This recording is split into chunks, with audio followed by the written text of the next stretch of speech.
Good evening, friends. Welcome back to the channel and the challenge, and to what I really hope and expect will be my final Vanishing Point stream. I think my regulars know I've not had the best time with this game. Various reasons that I've gone into excruciating detail with over the last just shy of 24 hours. But we're here with two cars left to beat: the Aston Martin V8, the Dodge Viper GTS. So I guess I'll carry on.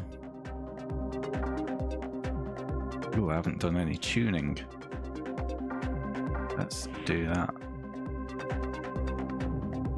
Generally, I've been increasing the rear anti-roll bar to make the bum calm down. A little bit of front to do some understeer as well. Oh, we've got ride heights now. Yeah, a weird little thing is that all these do get unlocked progressively, which I suppose in one way is good because it doesn't overwhelm you with options at once. But on the other hand, I kind of... damn it, I used cancel. You know, some of the changes, particularly the anti-roll bars, I would have progressed faster if I had access to them sooner.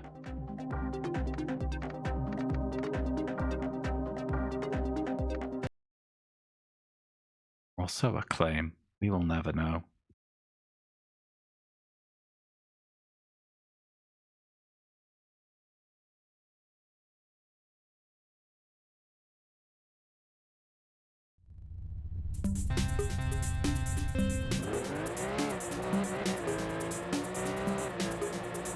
Okay.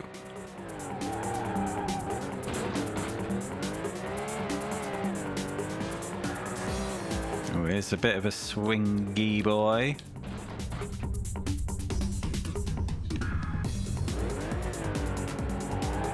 Ooh. Wheel spin.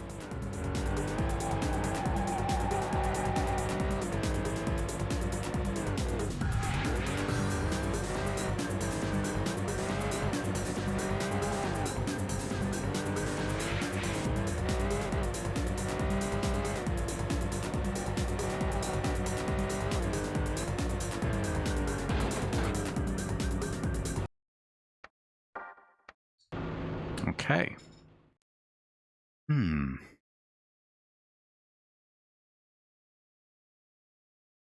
Bit of front bite. I'll put a bit of a... I'll camber the front wheels a bit.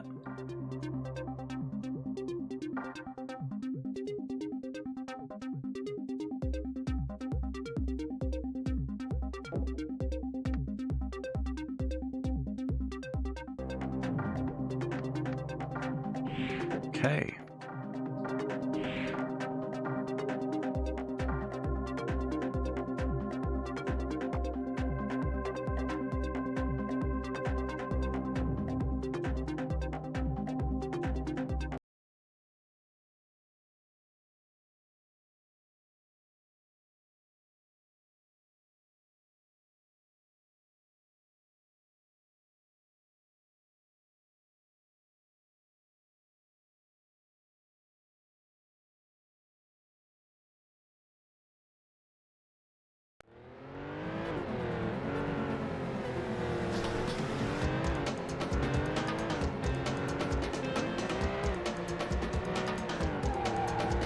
Ooh.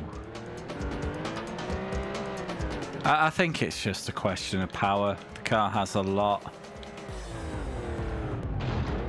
I just need to do more slowing down than I did with other cars.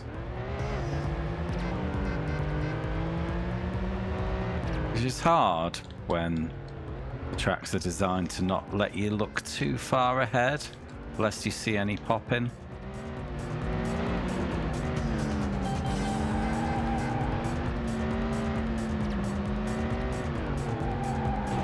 And the brakes aren't great.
Oh.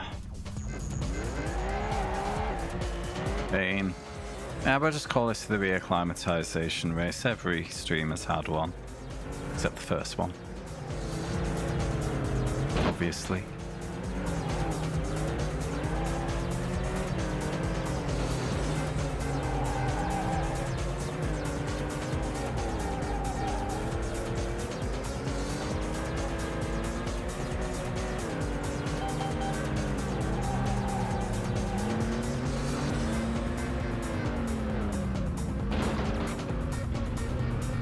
That crest is a bastard. On my wheels, please. Thanks, game. Nice and prompt.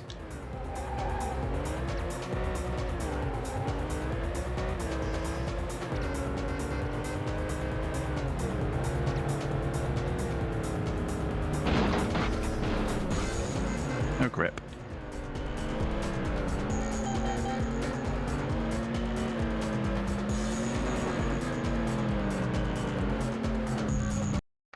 I think that's time to restart.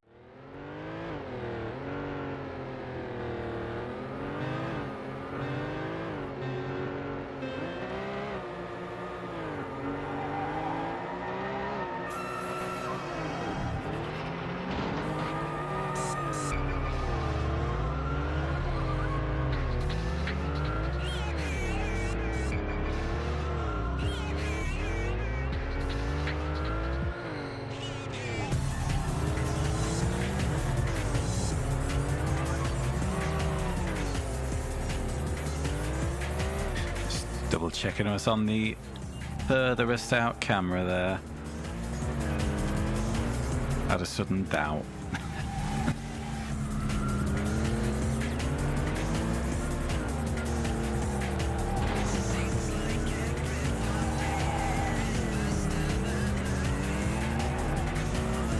In fact, if I have to qualify this statement with if.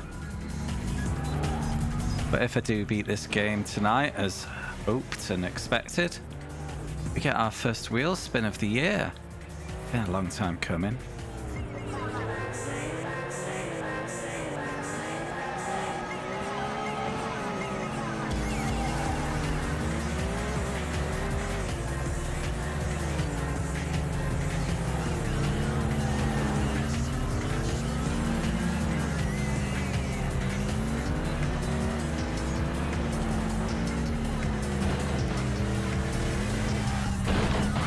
Thank you.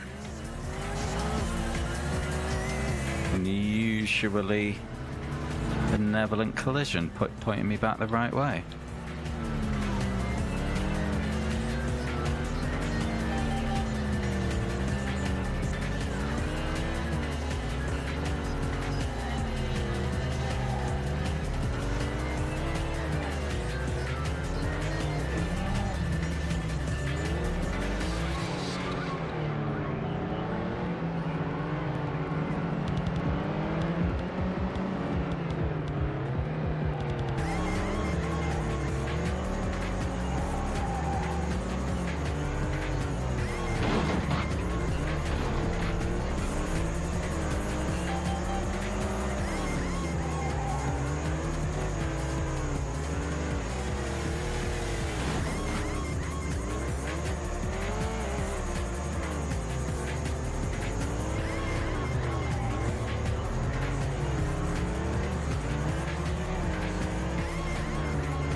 Good.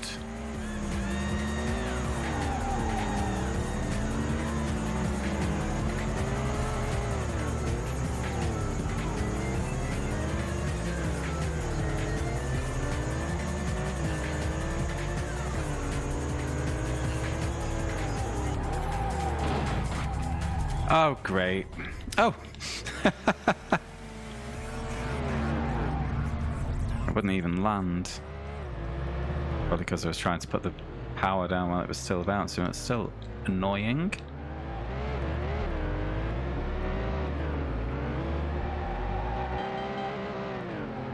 I think that big spin has cost me the win.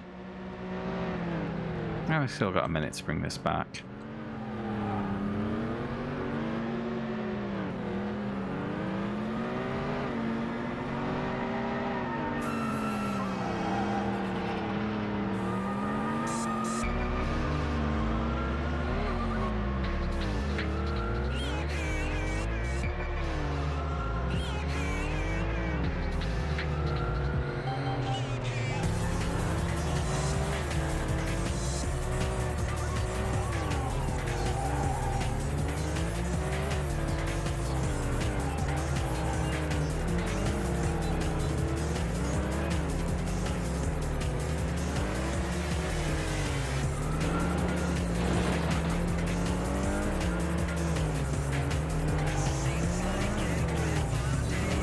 Come on.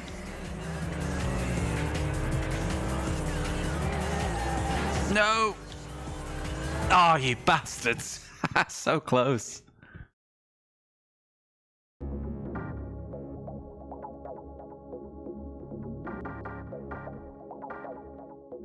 Yeah, 0.11 of a second.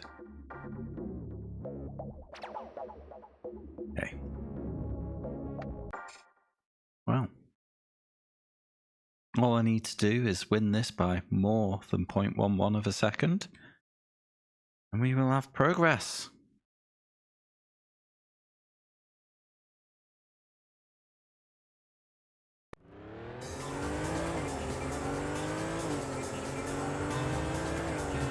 Oh, excuse me a second. Oh, okay. Sorry about that.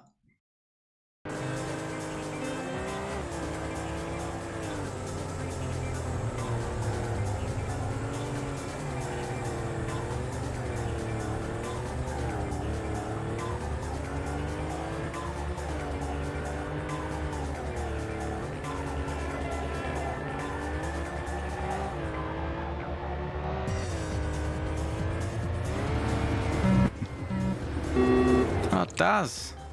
Thank you very much for the raid, mate. Welcome in. How are you doing?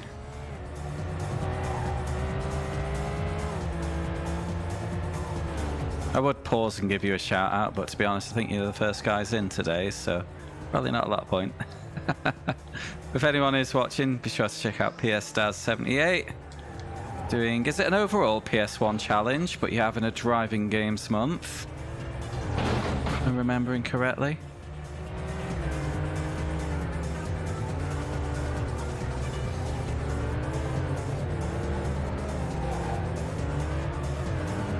Two finished. Nice. So you wanna, was it a Hot Wheels game earlier? What games have you done?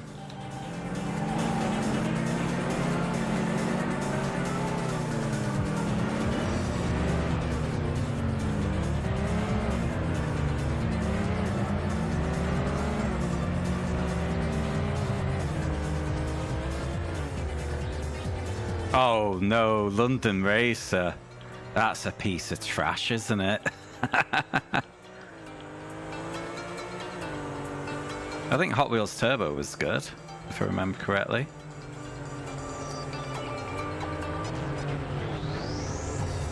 Assuming that's the one I've done. I think there's a couple of Hot Wheels games on the PS1.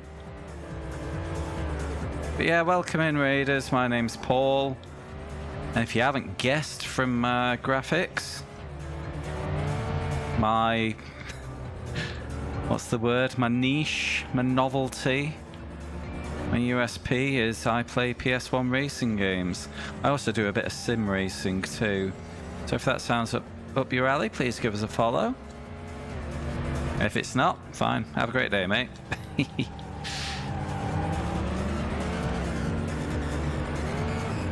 Looney Tunes. Oh, I've not done that one. Hoping to finish this tonight. It's been a long time coming. I'm down to the last 2 cars. I'm only on 2 PS1 streams a week at the moment. We've got a sim racing special event this weekend that I've been working on.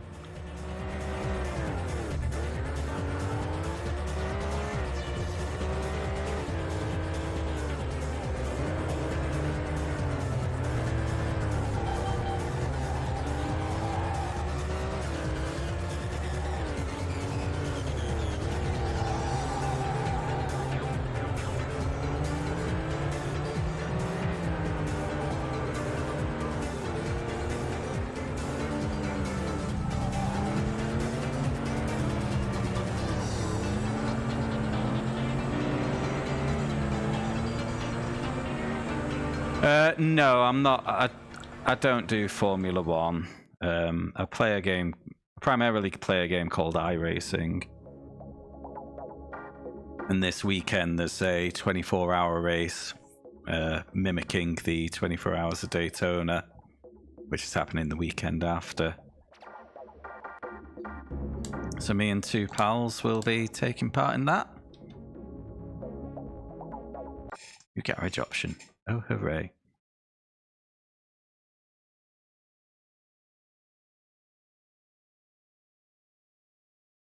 Oh, I'm in menus, I can do the shout out thing.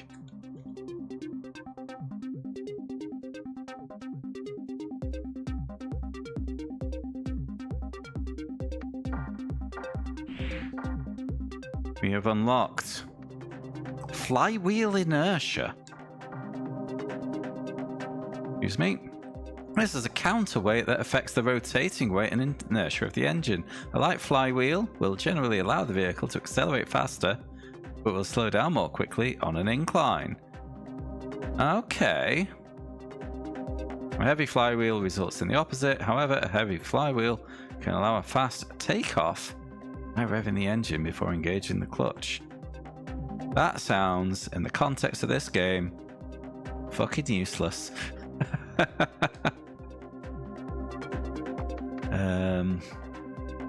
I do want to tweak these a bit more though.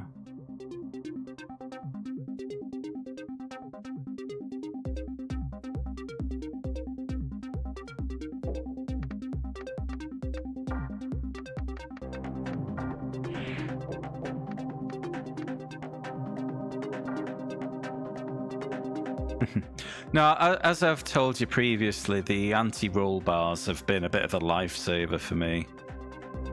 But a lot of them are probably junk. Hiya, Freelop. How you doing, mate?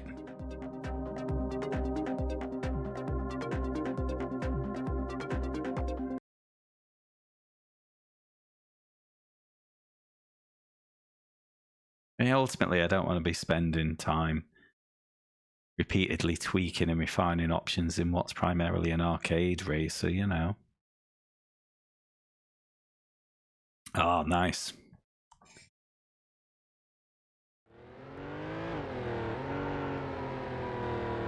Of course, you said it's weekend, Freelop. Heavy one tonight, then.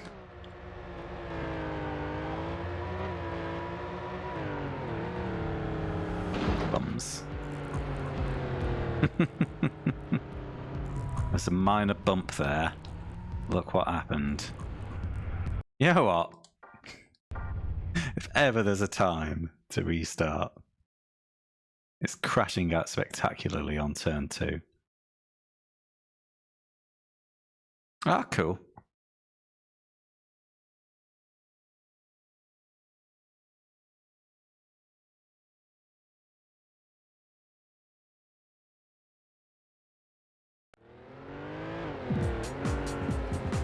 Yeah, I got a quote for roof repairs on my new place today. It doesn't look like I'll be going to pubs much for the next couple of months.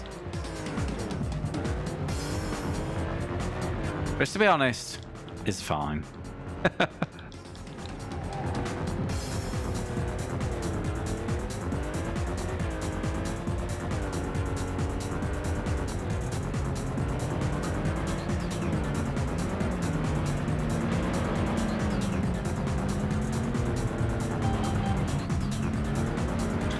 Yep.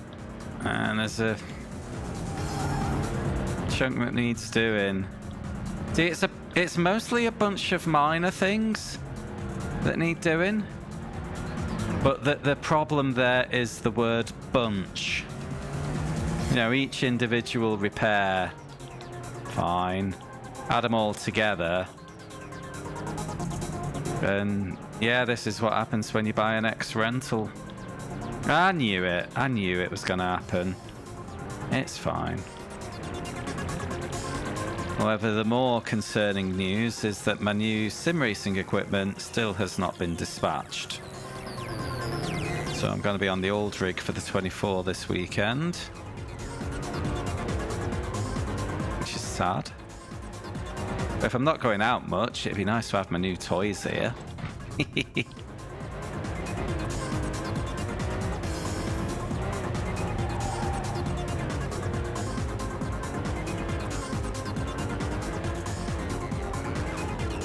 A whole new roof is not currently in my budget. Shockingly.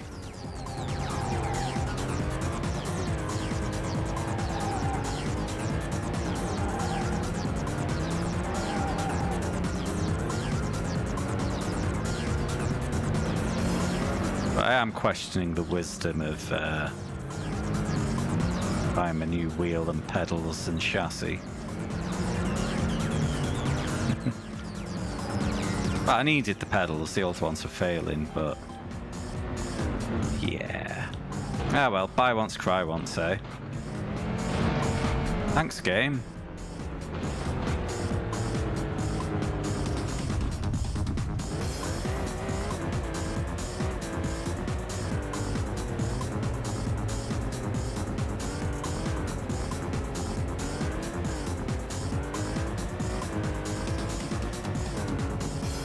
Uh-oh.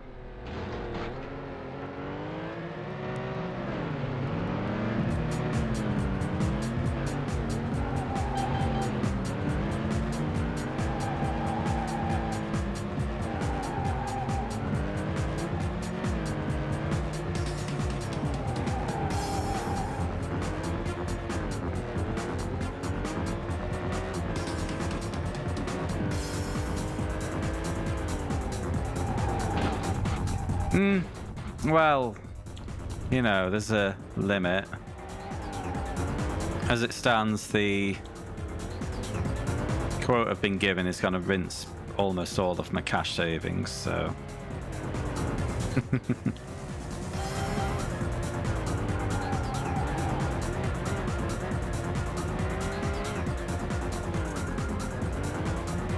I've also got to consider, you know, there's a big list of things that I need to fix and improve after this, so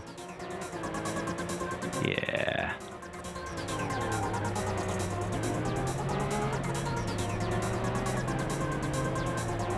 But one issue at a time. Let's not overwhelm myself.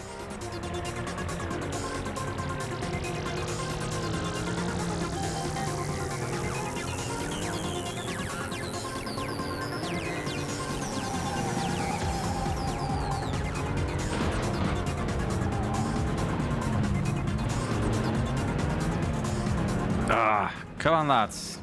Sort it out. There we go.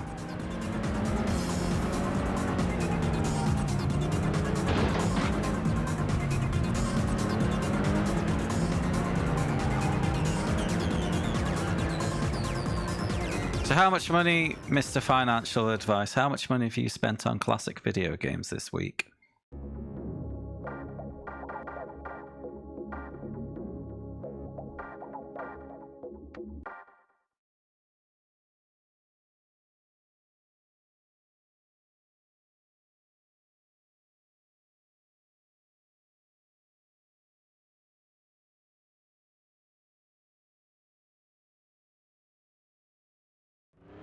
Nothing? Who are you? And how did you hack Freelop's account?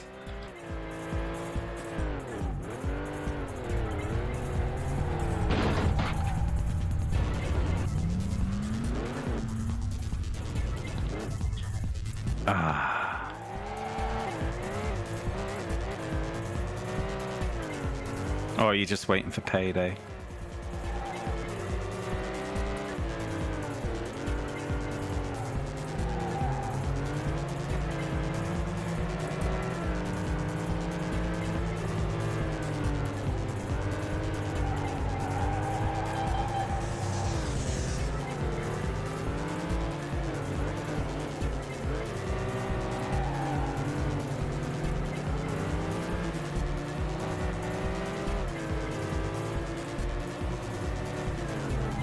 That sounds expensive.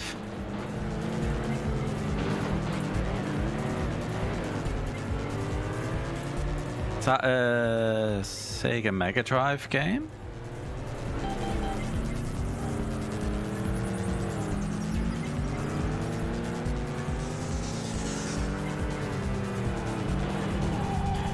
Jesus, slightest little touch and round I go.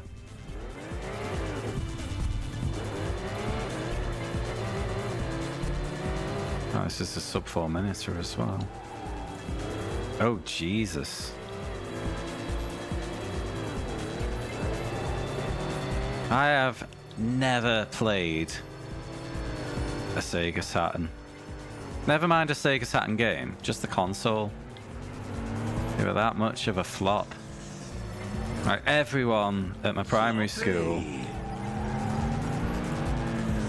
had Sega Mega Drives. Nobody moved on to the Saturn. That's how hard Sega dropped the ball. Hey Addict, how you doing, mate?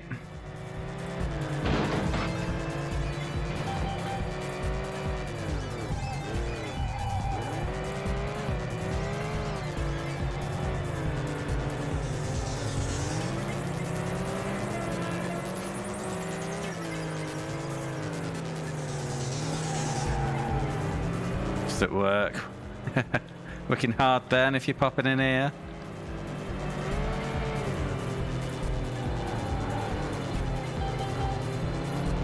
Good time. Alright, free lot. Best look at the quiz, mate. See you. Speak to you next time. Please get out of the wall car. Thank you. Almost Friday. Got any big weekend plans, Addict?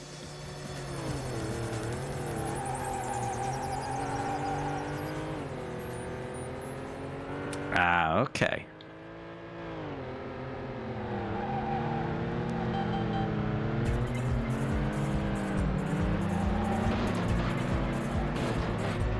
That's... No one's required to talk. I'm meant to be the entertainer. I say meant to. Results vary.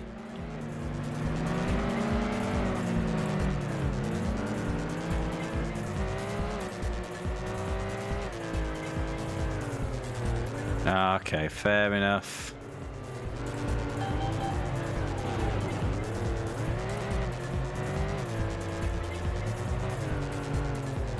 So have you seen this game before?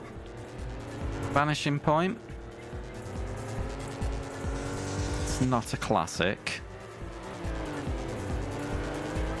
to say the least.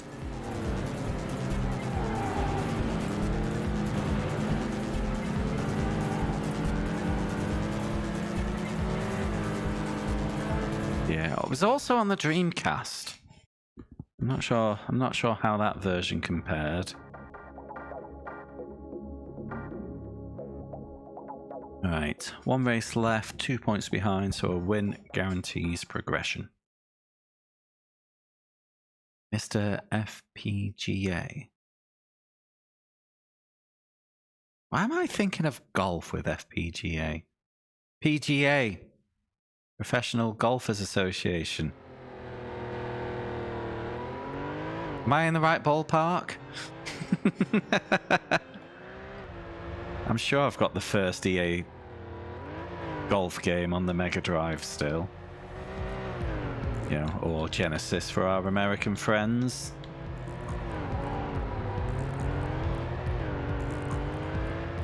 I never understood it because I had absolutely no interest in reading instructions as a child. It was just full whack. 5 yards from the pin, full whack.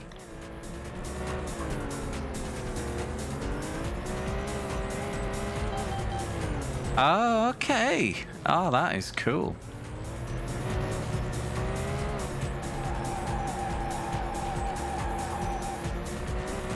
That is cool. Yet sounds terrifyingly complicated too.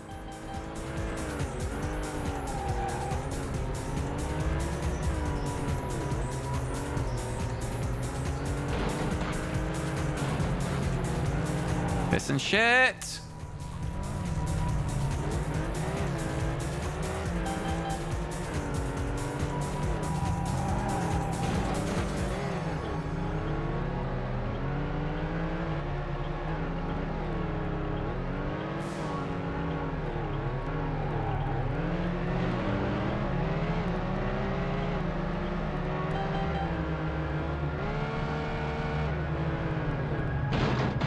Now, come on, that collision detection was off. I was all set to gracefully overtake. Nope, that's a collision. Anyway, work needs to be done now. In fact, no, I need results in my favor at this point. There's no way I'm going to win it from here. And if there was any way, well, thanks, game. Depends what the point is. If the point is my sanity, that went about 5 streams ago.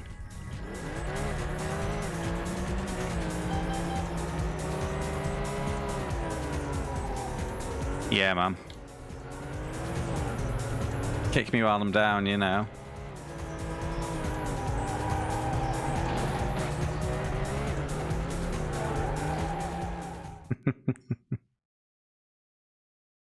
I know. The game is called Vanishing Point because, and I read this in an interview, well, someone else informed me of this first. I'll full disclosure, but I went looking for it after the fact, and yeah, there was an interview with I think the head developer of this in Dreamcast magazine, where he was both a bit apologetic for some of the shitness, a bit bullish in praising some of it, and explained how it was named. And it is named because they put an awful lot of effort into the game engine to make sure you couldn't see any pop-in. And then they decided to name the game after that fact. And it just makes me think that they just didn't quite have their priorities right when they developed this. Because don't get me wrong, they've done a great job of that, but it doesn't make a good game. It makes a better looking game, but I wouldn't go naming a game after the fact I've gotten a pop-in. You know what? At the end of the stream, if I do beat the game, I'm going to dig that interview up and read it out. Another thing is that we're proud of it being a bit different to other racing games in how they play. So you'll see other cars with arrows on their heads. And you may think, oh, I need to finish ahead of them on the road. No, not at all. No, just outright no. You see in the top right, I've got a time to beat. That is first place's predetermined time.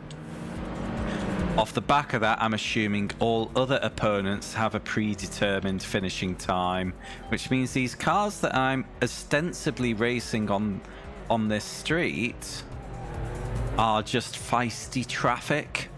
I'm not racing them at all. I'm racing a list of predetermined times, and they're going to get in my way soon and ram me and annoy me. But I'm not racing them. I can't give it back because it doesn't change anything for me.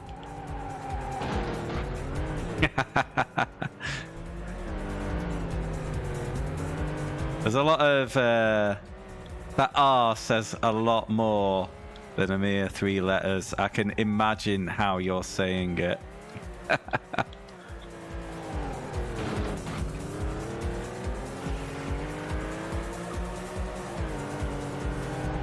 Oh, I don't think I ever watched Telly Addicts. That was an old Edmonds, wasn't it? I was thinking about that. I don't remember why. Very recently, I think I was watching clips of Harry Hill's TV burp, and he was taking the mick out of other game shows.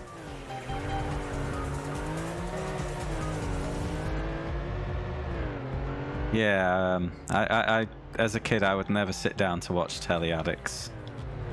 I didn't get it, or didn't care to get it, even.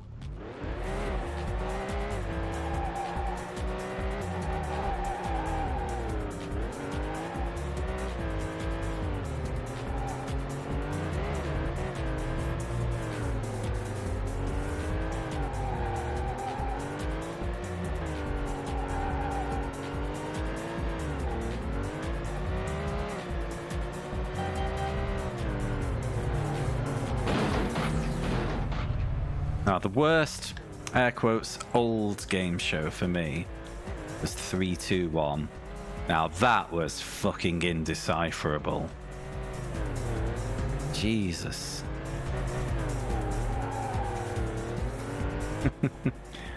Hey, Navis. Yep, I have everything crossed.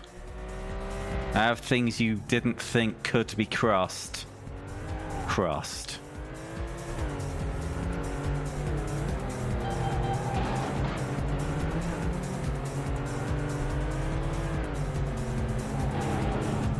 Ah, piss and shit.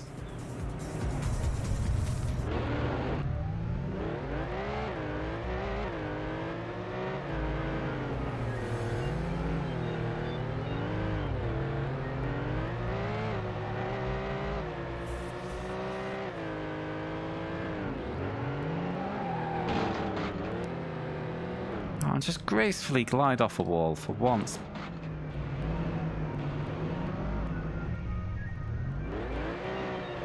I'm getting the feeling this is going to be a long night.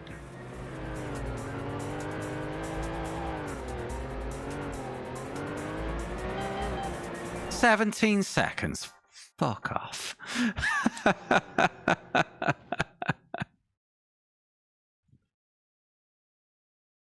Maybe I need to stiffen the suspension a bit to make it less bouncy.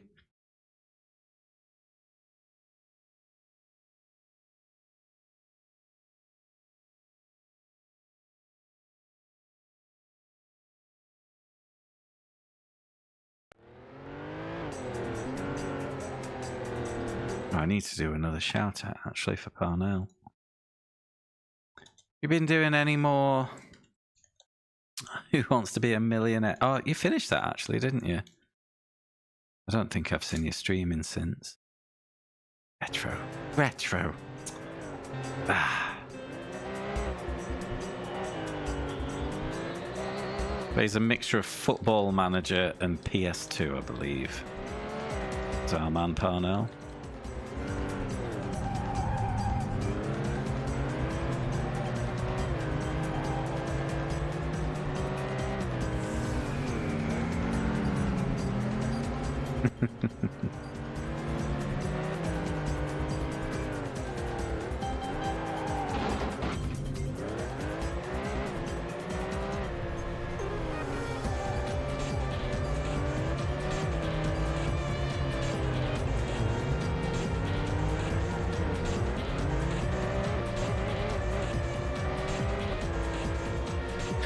No, the gear's not here.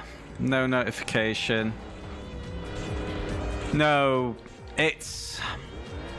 I haven't been given a delivery date. Oh my god, fuck this game.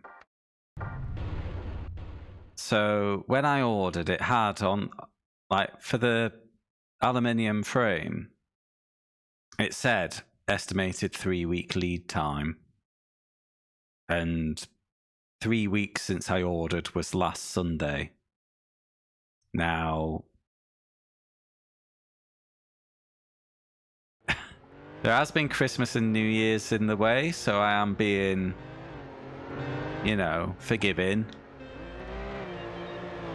But we are now 3 weeks 3 business weeks since then, so I'm basically just waiting for a notification any day now.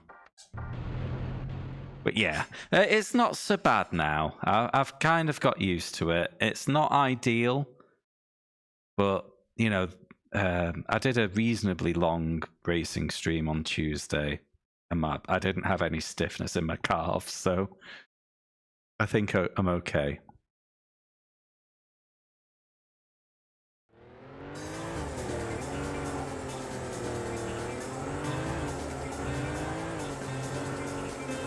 But naturally, to do the race in the new stuff would have been much better.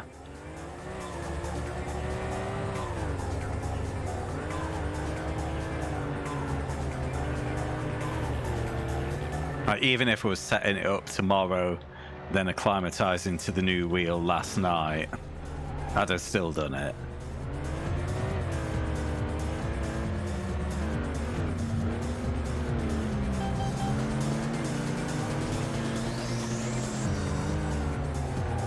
But knowing my luck, you know what's going to happen? I'm going to get the dispatch notification tomorrow. And we'll be having to change the schedule because I'll be expecting a delivery.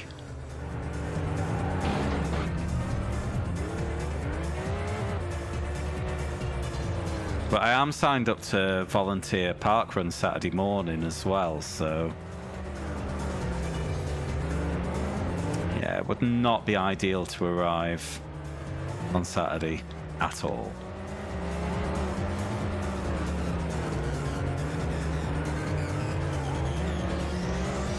And to be fair, if it's not going to be tomorrow, and it's not now because it's not been dispatched, okay, Monday. Got Monday off work, it's fine. Give it me on Monday.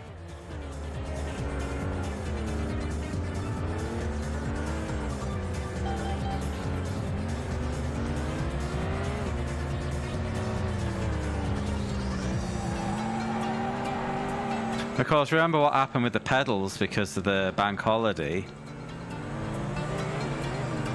I got my delivery date and time 20 minutes before they were at my door. Got a text at 20 to 8 and another text at 8 saying, "You weren't in." It's like, I was, mate. I was asleep. It's the 2nd of January. And I'm not at work. What do you expect? Ah, for fucking... Ah!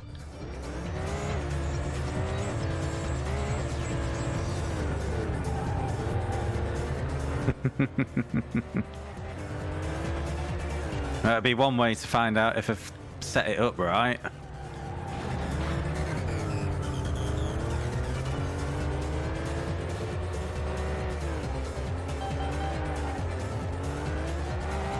You know, first go on my new wheel, our endurance race.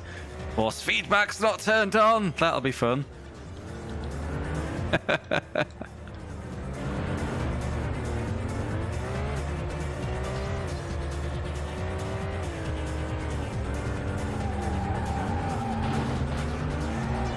Ah, pissing shit.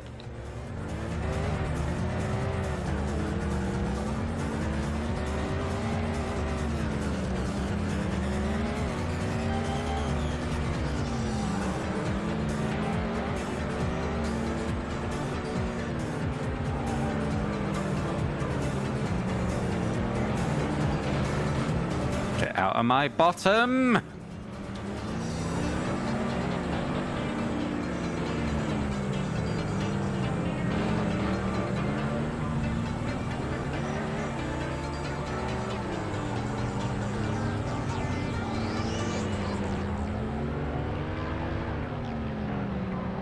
Yeah, what you saw there with my tailpipe sniffer friend is an example of how collisions don't work in your favor in this game. And some of the weird rubber banding that this AI that I'm not actually racing gets. Sometimes they'll just plain run straight through you. I think you've got it at 54 on that set you gave me. I'm only not nudging it to 53, 53.5. I'm not changing it during, but I've been concentrating on other stuff when I'm in these stints. I feel maybe I should knock the traction control down a bit as well.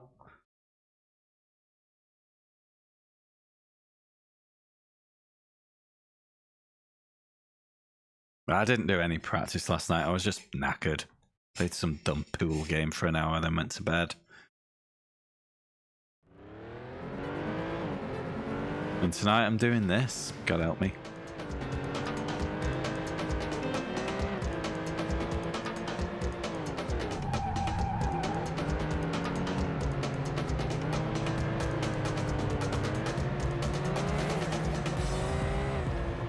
Okay, forward for cold tyres is that plan.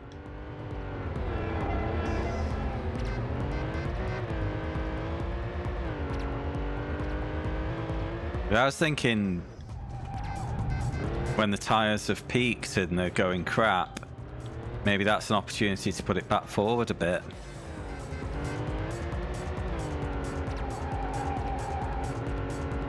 But on my outlap, I'm just being an absolute wimp.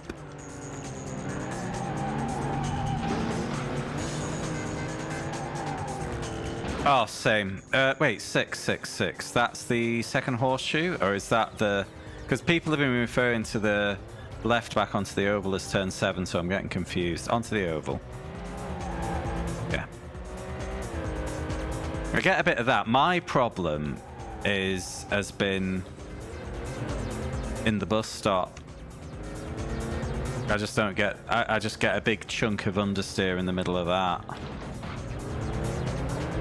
which is just a function of tyre wear, and I think no amount of fiddling's gonna help with it, but it's there. I need to be mindful of it so I don't get us a bunch of slowdowns and incident points.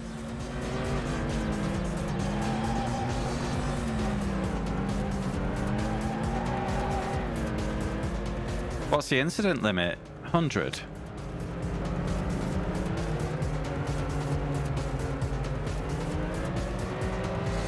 Hundo, yeah. That's 4 per hour. 1 contact or 4 off tracks.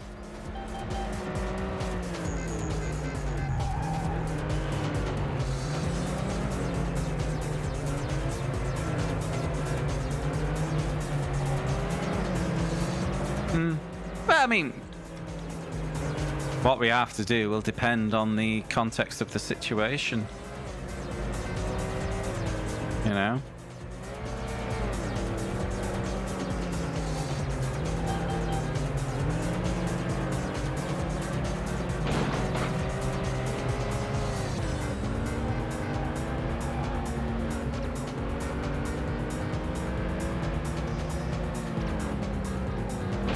Ultimately, traffic can stop, traffic can lead to incidents. Traffic can stop off tracks as well. If you're having to follow slower cars through the bus stop, you got to get it really wrong to get an off track as well.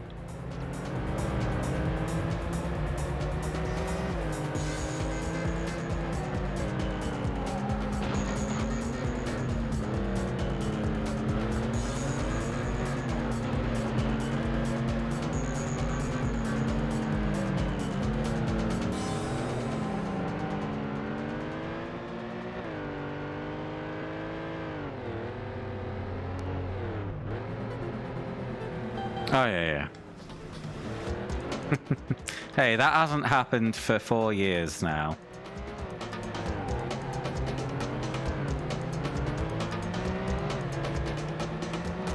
Now I do the rear ending on pit entry.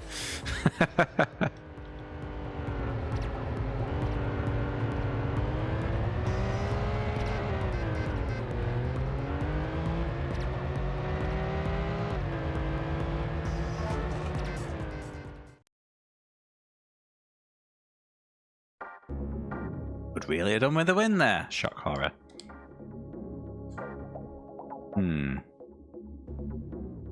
Yeah. If I finish second in the final race and second place wins, I lose. So only a win will guarantee progression here.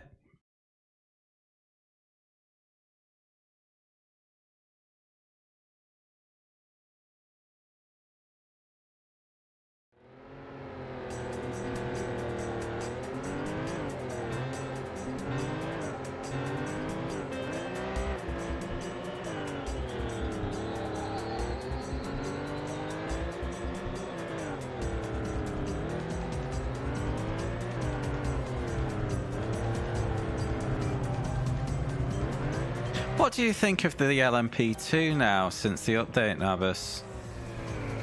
I'm not that fussed about it, you know.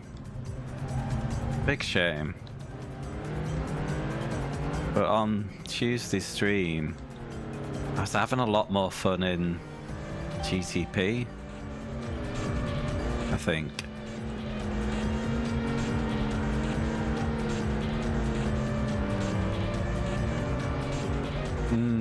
Yeah, it's just a bit sluggish and a bit wet, you know? And then you have the tyres overcooking, which makes it even worse. It's not like the 2 good laps before the tyres overheat are even that good.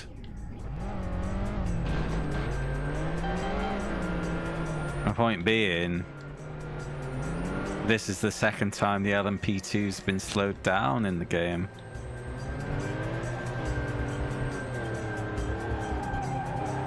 First time they did it, it was literally just they reduced the engine power a bit. This is a more thorough rework, and still the draft isn't doing anything really. Although I was kind of might have been setups, but actually I might be wrong about the draft, because I was actually able to overtake in the car, which I wasn't able to do in its previous form.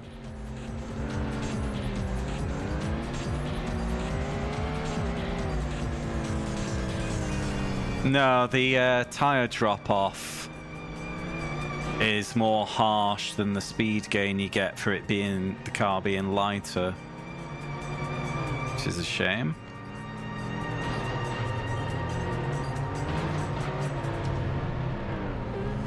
Excuse me. Oh, that's a clutch win. Get in there, Lewis.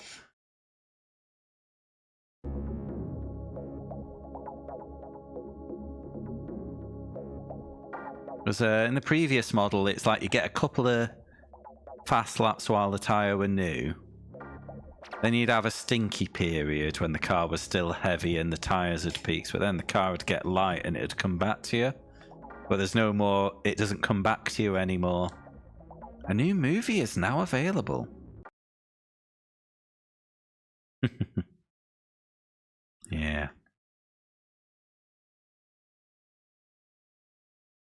Although the GTP's currently silly overpowered, but they're gonna rework the tyres at the next major patch, they say.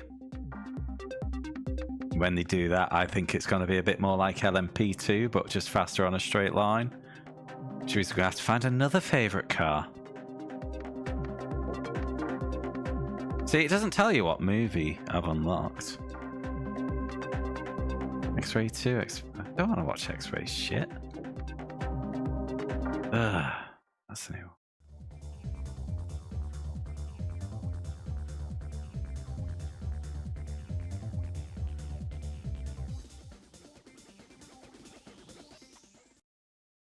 Yeah.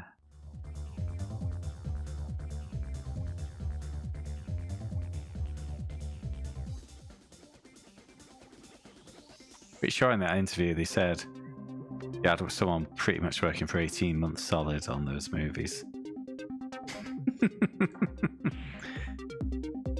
I said, I think before you got in, Navis, I said, if I beat this game tonight, I'm going to find the Dreamcast interview with the developer of this game. I'll read it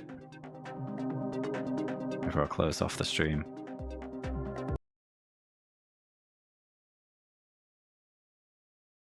Because they genuinely thought their game was good. Bless them. But they do also acknowledge the shitty progression. Apparently they were rushed. Say. Oh, mate, it's fine. I'm sure someone will be along to say, shut up, Nabis,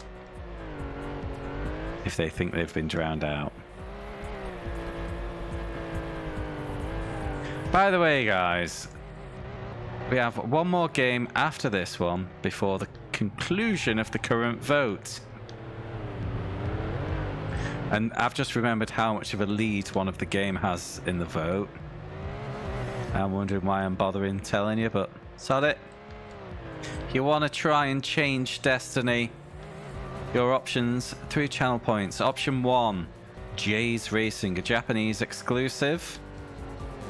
We believe using the same engine as JGTC, which provided one of my channel's favourite sound alerts.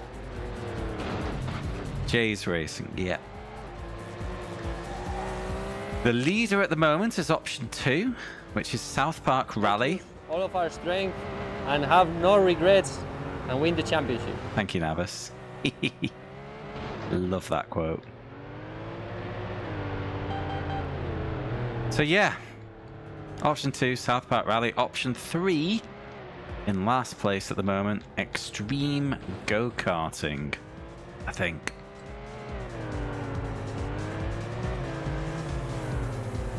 Yeah, 1 vote per viewer per stream for a minute number of channel points.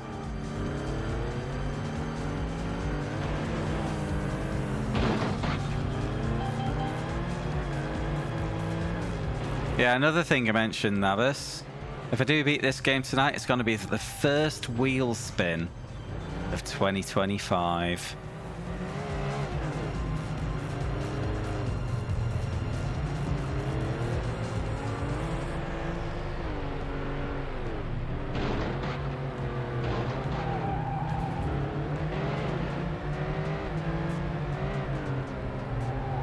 This track is a bit of a bum flap.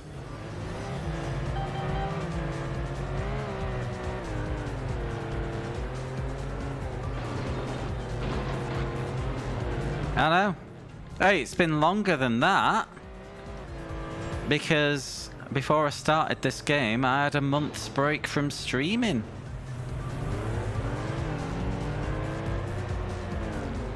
We haven't spun the wheel since November.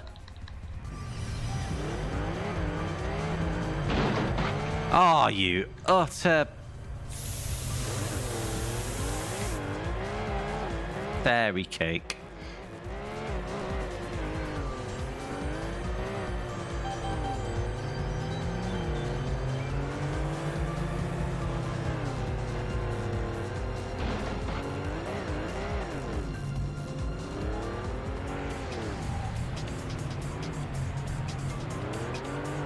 Yeah, the last time I beat a PS1 racing game, I think, was November, wasn't it? God, it was an absolutely terrible speedboat game.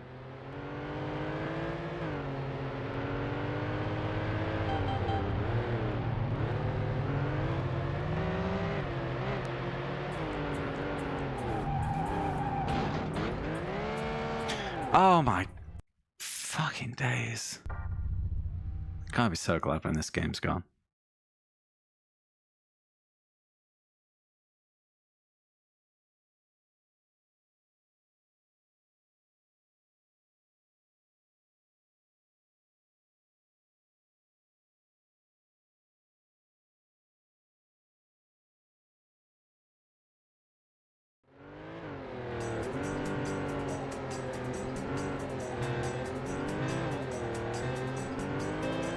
Oh.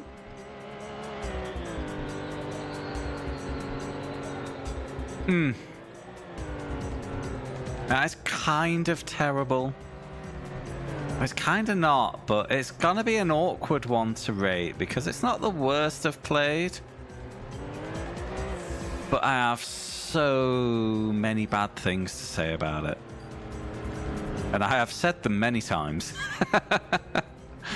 I do worry when it comes to complaining about this game about just sounding like a fucking broken record, you know. But I complain about a lot of things, but I mean, look what's happened there.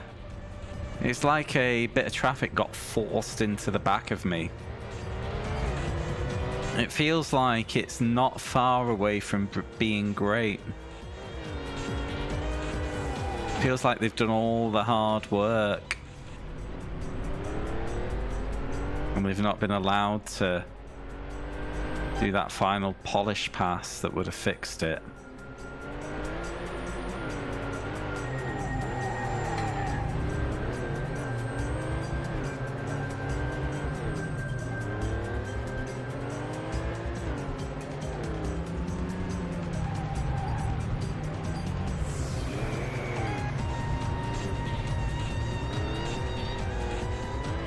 I mean, because PS1, yeah, I mean, yeah, I have my upscalers on, but visually, this game's pretty spot on. Decent selection of tracks, decent selection of cars. All the content's there. But then, gravity's too bouncy.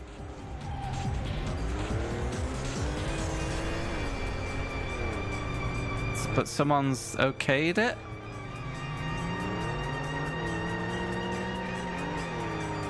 No, the draw distance is great. It's how they named the game. One of their big goals was to avoid popping at all costs. And that's why they called it Vanishing Point. Because you don't see it in this game, they claim.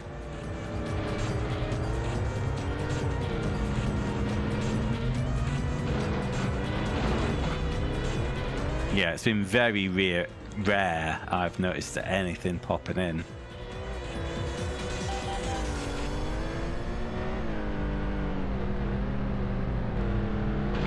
But yeah, the gravity and then just the physics generally being in AI's favor. The racing being timer based, yet having opponents on track causing chaos is a madness. Because if there's chaos, there should be an opportunity for the chaos to be in my favor. And that never happens. You know, because a crash does not affect my opponent's times because they're predetermined. But they're just there to get in the way. Being completely denied the opportunity of things like a drag race to the finish line. You know, or to be a malicious little bastard and put an AI into the wall to make sure they can't challenge you. All that doesn't exist here. It's only the negatives of AI might get a big rubber band speed boost and run you through and shove you in the wall. Great fun. There's been a fair few physics bug outs as well. The cars in their default handling generally are very floppy. You know, you get a bit of oversteer, you try and correct it, and now you're oversteering the other way, and you end up... Uh-oh. Oh, we've got another lap. Excuse me. But then, I've said there's a lot of content, but the progression of the game is very beige. You know... Each of the, I think it's 16 cars, has 3 cups. Eating a cup will unlock something. You only find out when you've unlocked it. And it can be a new car. It can be a new game mode occasionally. It can be a tuning option. Or a movie we just saw. So you unlock something. There's no fanfare. The game hits a loading screen before it tells you your finishing position. No fanfare. And then, what's your reward? You know, if you, to give context, if you unlock a car in Gran Turismo by virtue of, say, getting all gold on the international license test, it shows you the car spinning around. Look, you've won a Mazda. Look, you've won a Subaru. This, it literally just a bit of text saying you've unlocked a new car. It doesn't even tell you what car you've unlocked. You have to go in and find it. Which is insanity. But even then, the progression, you start with like 3 main cars unlocked. You got to unlock the rest. But there's no feeling of progression because the cars are listed in alphabetical order. So you don't even know, oh, if I just beat this car, then I get to drive the Dodge Viper or something like that. Nothing. Just, you know, there's plenty to unlock, plenty to aim for, and it's terribly communicated, and I can't believe I lost that race. God, I talked too long about this game. I'd rather not.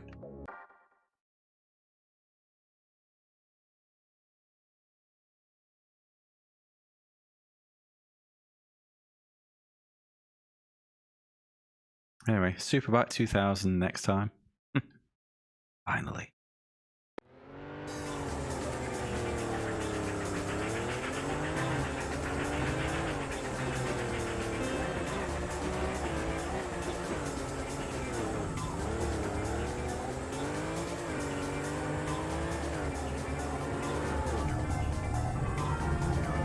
I mean, even little things like the tracks aren't named in the menu. You're just given the outline of the track. It doesn't say, hey, written.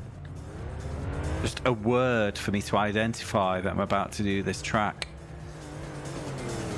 Who doesn't name their tracks? Absolute madness.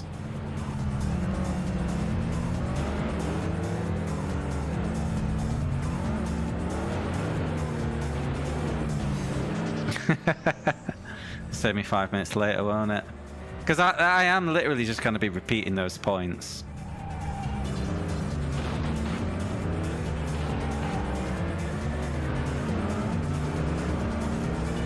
Yeah, pretty much the only thing I can praise without reservation is the graphics.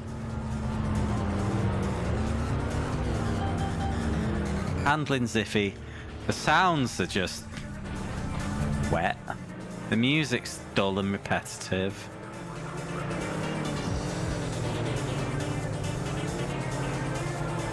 Yeah.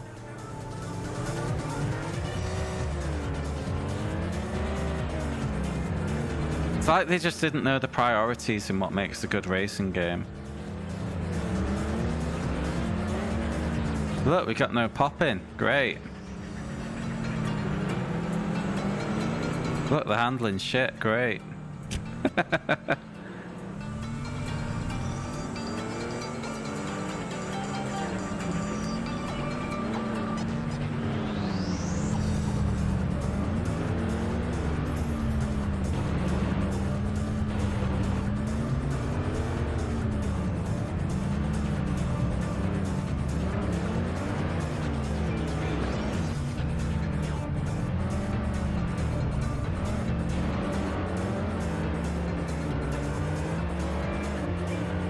Look, the racing's about as exciting as filling in a tax return. Great.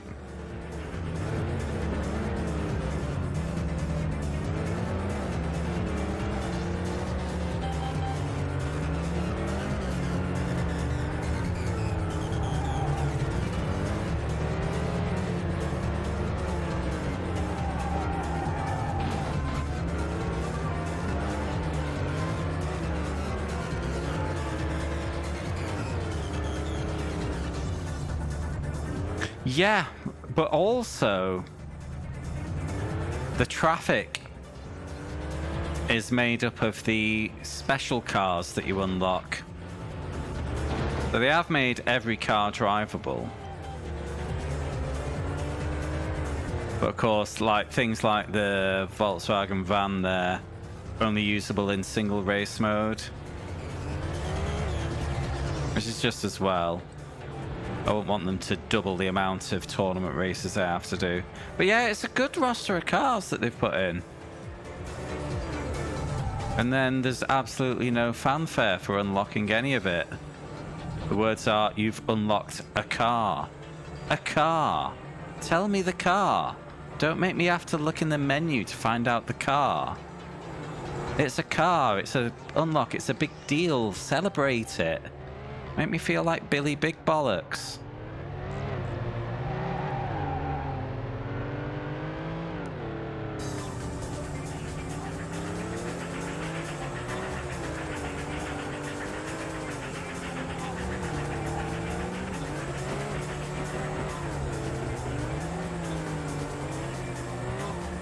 Make me feel like I've achieved something, rather than just give me a condescending pat on the head, which is what an unlock feels more like in this game. You've unlocked garage option. Yeah. Which garage option? Go and find out, dickhead. A garage option. Get out of here.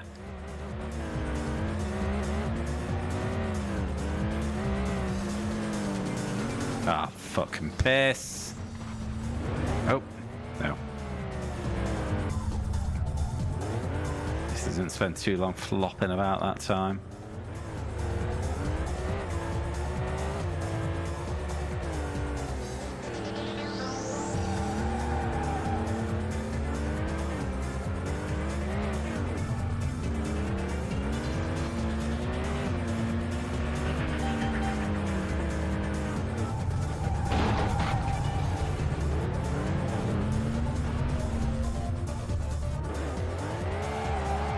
Ah! Hi, Shadow. How you doing, mate?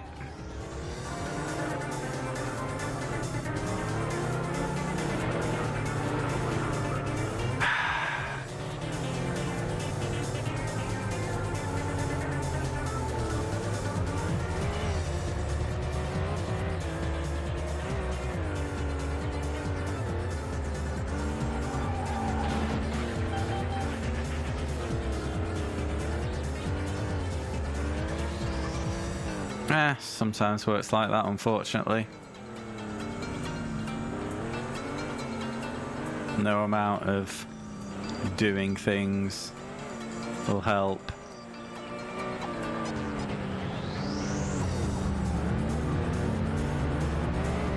But it's over.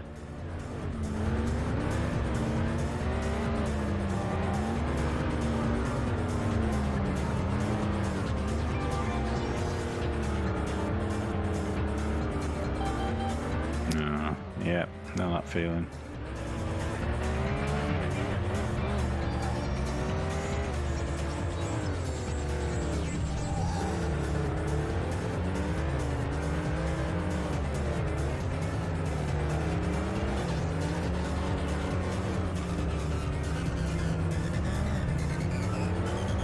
I need to be winning this. I only came second in race 1.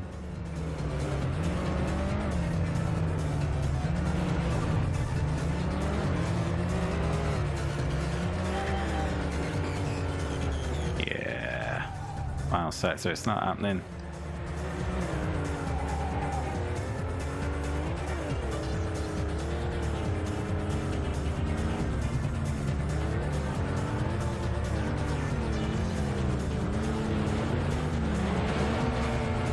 Come on, lads.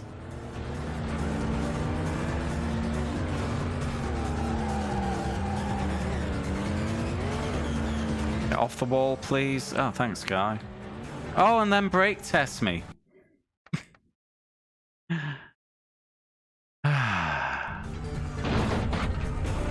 Everyone else charging in. Having a good time. Having a great time playing Vanishing Point. It's probably cost me another position, and I was already on the nerves of having to restart. 4th, yeah, this ain't happening. 6 points off the lead, it's 9 for a win. Gosh.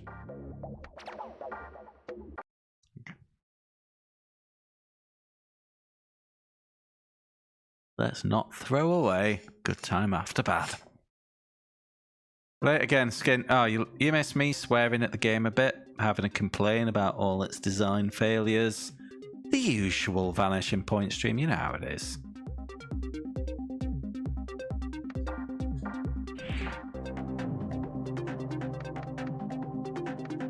Oh, I still haven't unlocked springs. Fucking great. Ba-ba-ba-ba-ba.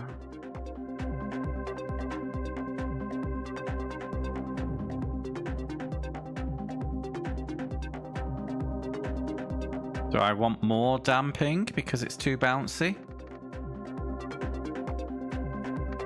We'll go for 25 all around.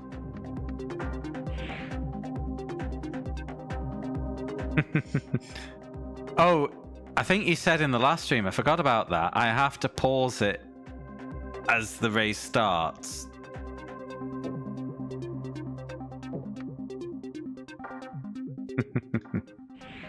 Yeah, we had a glitch in the last stream where basically my timer stopped and didn't restart.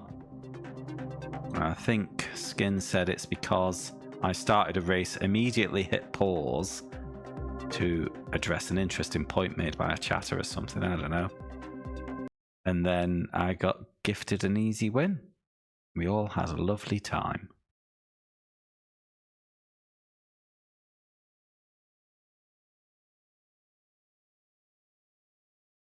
Okay, so there's probably a little bit of a skill to it to like nail the exact fraction of a second. Yes, I'm going to try not to abuse that.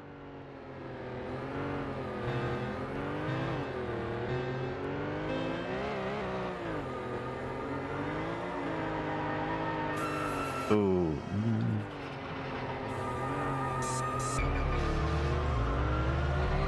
Let's work out what this change has made to the car. Felt a bit snaky at first. Yeah.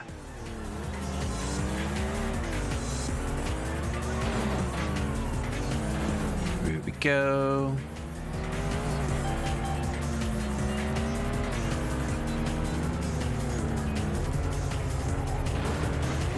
Well, yeah, basically. There's gonna be no way to truly vet that, but it'll be very true because all the times are predetermined. Yeah, there'll be some which are easy, some which are tough. You'll think you're Billy Big Bollocks. Ooh, look at me, 5 seconds ahead. Bop in a perfect section, and now I'm 2 seconds behind. What the hell?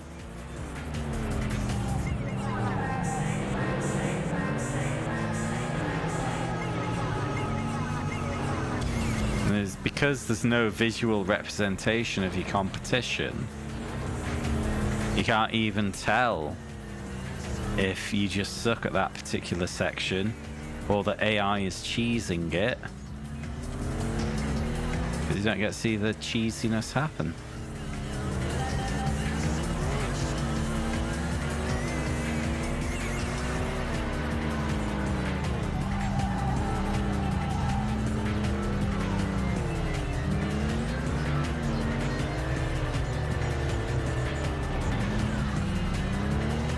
Oh, really? Oh, wow. Yeah, that'll do it.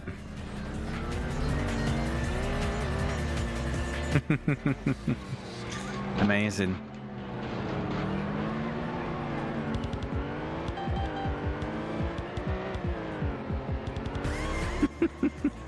The lazy bastards.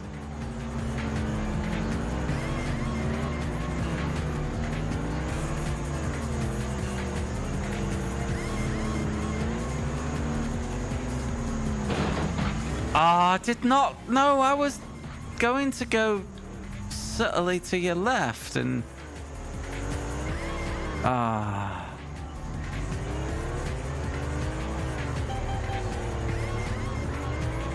gonna beat this game tonight and there's gonna be much rejoicing.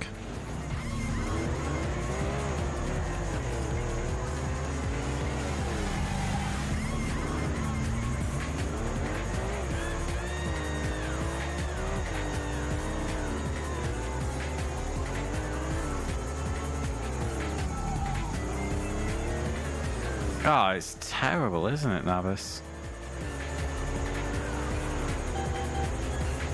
I see, I've just had a shocker sector and I've regained the lead. Thanks, game.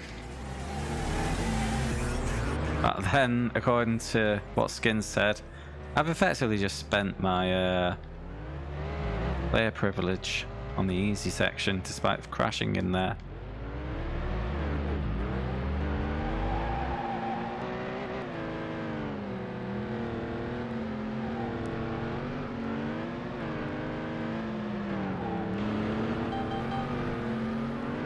That sector was better, but my lead has not increased.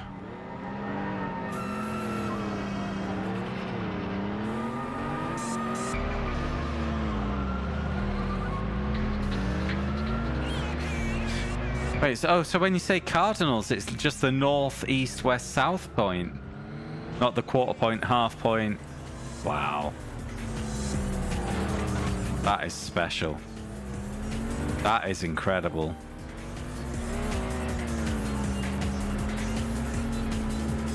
Because initially, you know, because I kind of have to glance at things and, you know, I don't get to ponder what people say a lot, lest I crash into a Volkswagen bus. Even though that is exactly what cardinals means. Because I was glancing and trying to not overtax myself. For some reason I took it to mean they were exactly 25, 50, 75% the distance, which could lead to the same problem, maybe less extremely. Uh-oh. But you know, 50 to 75% might be a load of hairpins, while 75 to 100% distance of the lap could be flat out.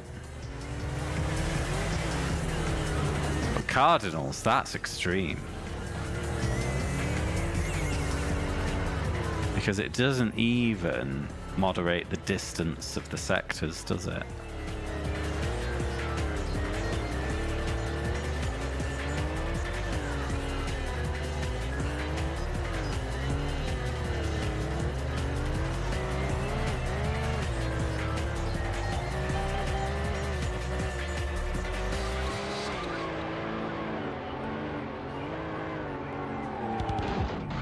Absolute bastard putting a crest just after the blind point in that corner.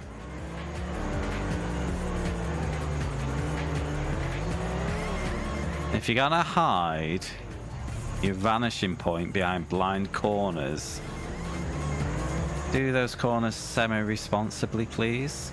I'll put booby traps in there. No one enjoys booby traps.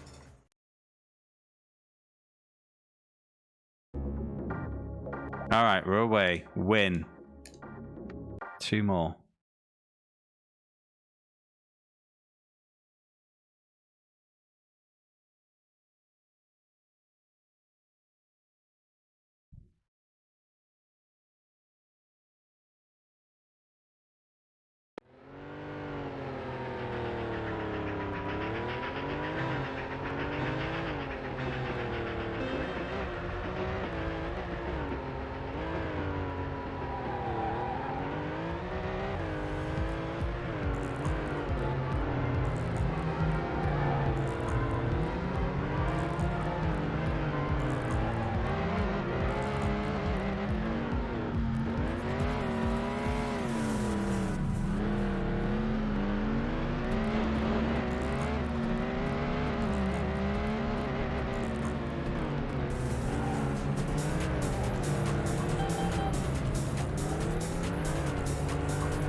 Okay, out of gear a bit there. Oops.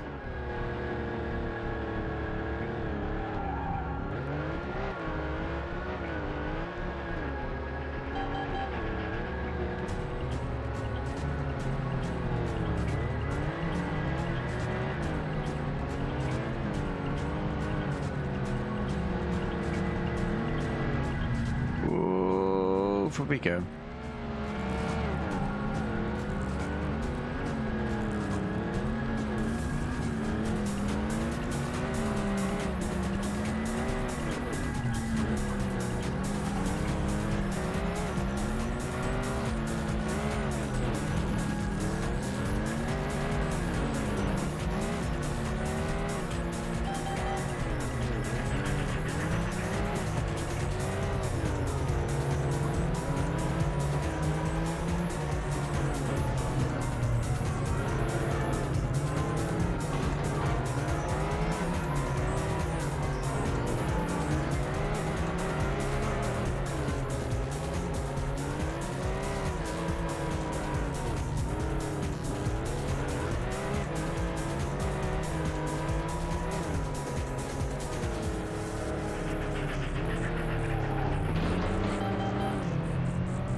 Just gotta make sure you've got all four wheels back on the ground before you put the power down. Or, as we've seen earlier with this car, you just end up kind of hopping from left to right wheels. Because for some reason a spinning wheel will touch the ground and it'll just bounce that side of the car back up. You end up kind of horizontally seesawing until you decide to, you know, be softy and not do what years of video game playing would have taught you, which would be to have the accelerator mass trying to get going again. Surely they're not this bad, Shadow. Not that I've played those games.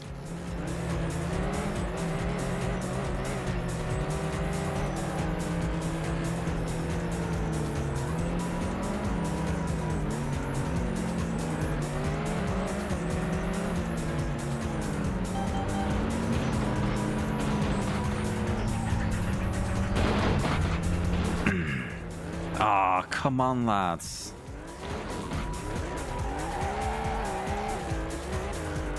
I think that might be my lead gone, but we might get it back.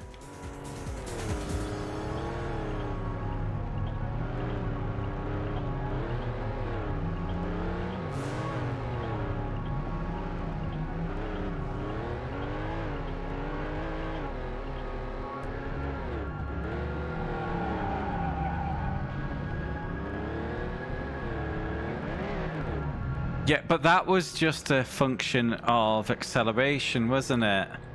Mine isn't. It's me having the accelerator mashed when I'm kind of landing. Like landing awkwardly, specifically. You know, if I've had a bit of in-air rotation, so I'm landing on my left wheels with accelerator mashed. Not with necessarily much straight line speed. But it'd kind of kick up that side, the side that landed, whilst the other end is still landing, and you just end up kind of bouncing from one to the other. But it doesn't just happen on its own, it's after stuff like this.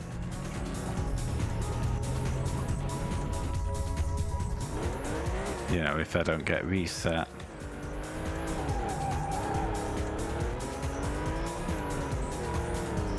I just gotta sit it out, because as mentioned in previous streams, if I use the reset button, which does exist, you just get held there for several seconds before it lets you start driving again. So 9 times out of 10, it's faster to let the computer reset you, because you don't get that penalty.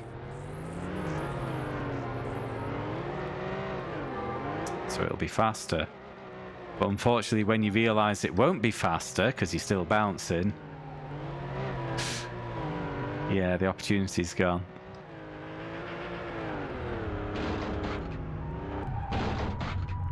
As I just said, Shadow, and I realised I kind of answered that while you were typing. You don't know until it's too late that it would have been quicker to reset.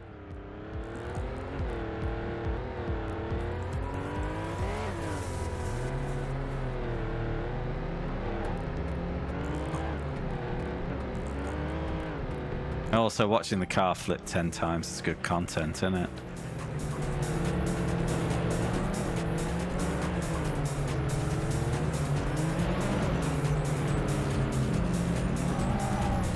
Oh, you mother Hubbard.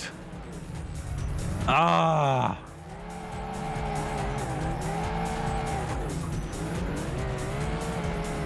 Go!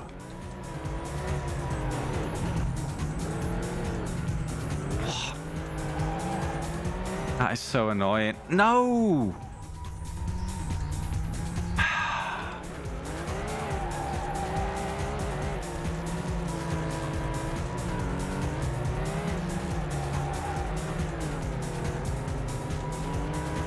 It's cost me about... Gonna be like a 5th place finish this now. All destroyed in that last sector. Wait, was that 5th? 2 points, yeah, it was. Only 2 points off. I can still win this with a win in race 3. Sweet. We have not entirely ruined the Champo. However, we could have had a much easier cruise in if not for that final sector of the final lap there. I do hope I win this because I need a Wii.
Oh, nearly. Oh no! I'll take it. I will take that as a positive outcome from that jump. Oh, you utter shit bean.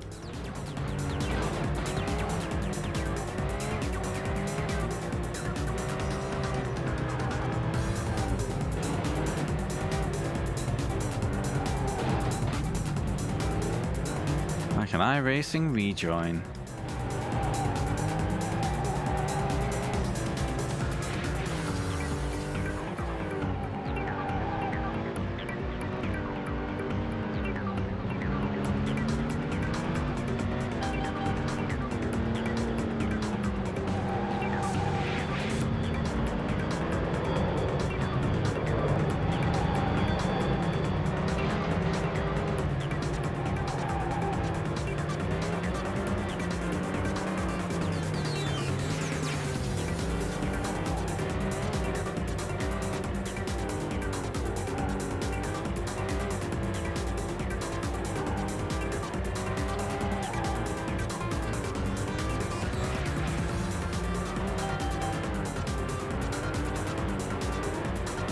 Only 4 seconds behind. It's still good. It's still good.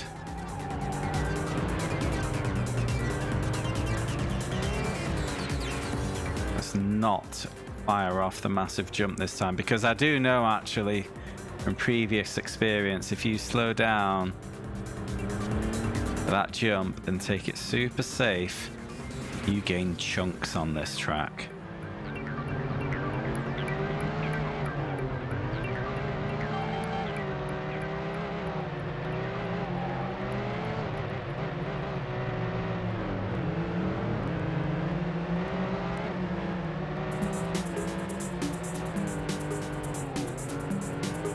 Especially because of the high risk of a big crash if you don't.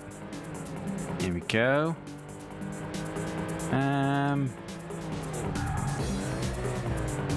Still take off. I even have to drop in 2 gears. Oof.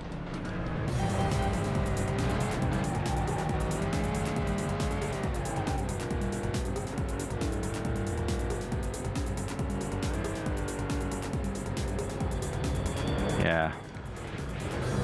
And no amount of smart will have you avoid a car bouncing across the road sometimes.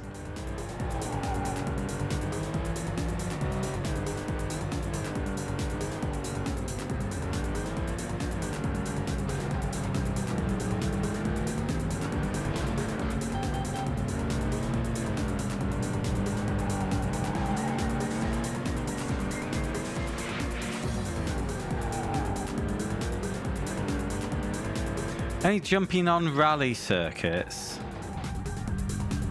How jumpy's jumpy? Probably not, to be honest.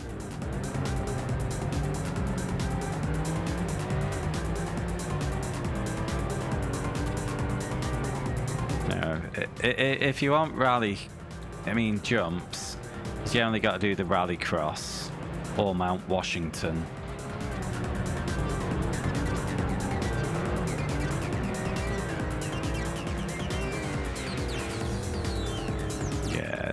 Not really.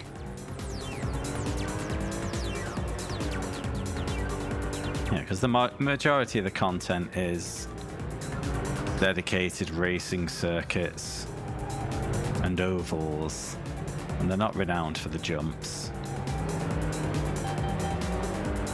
Oh yeah, that little wibble after the chicane, especially if you're on the non-chicane layout.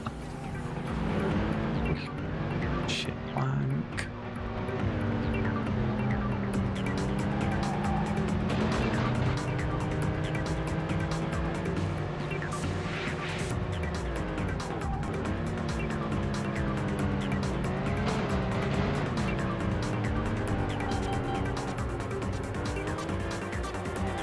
I got to push to the finish here. I need the win. Nothing else will do.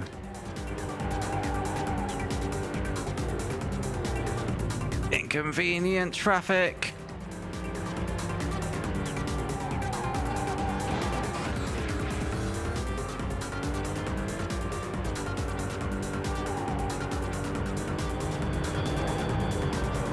Win is gone. Oh man. 2.5 seconds.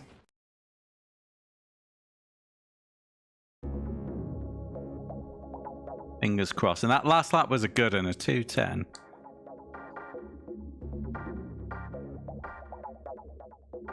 No. Damn it.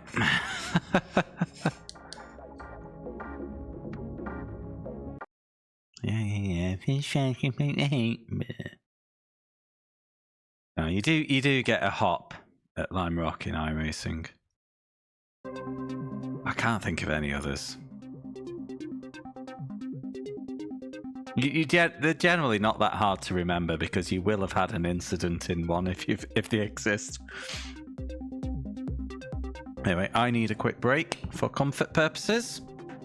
So I'm going to have a quick break for comfort purposes. I'll be back in 2 minutes.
Okie dokie.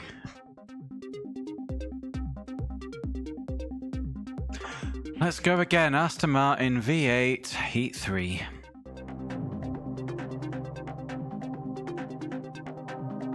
How hard can it be? I don't know why it auto-saves before I start the cup. Generally, auto-save is for after you've done something, isn't it? Or am I just going mad with my old age?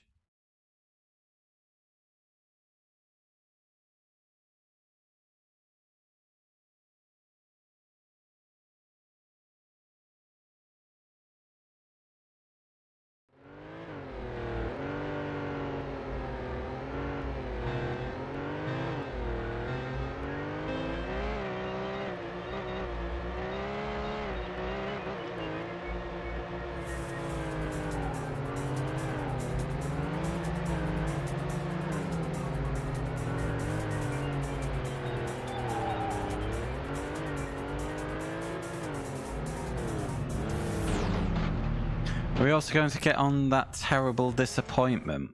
What terrible disappointment? How do you know the nickname of my penis? Badum Tish.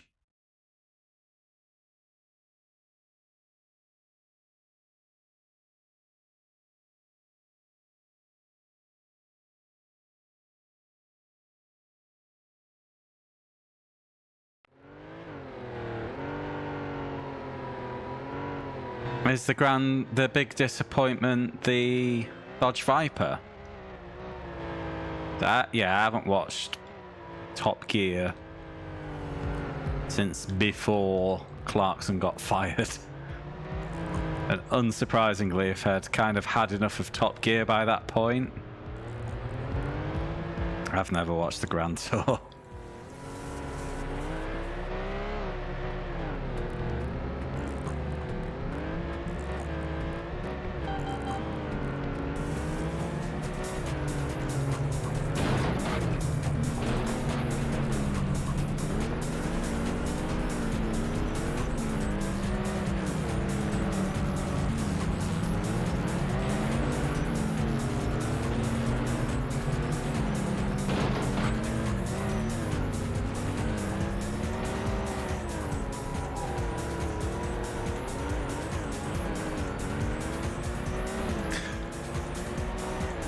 Okay.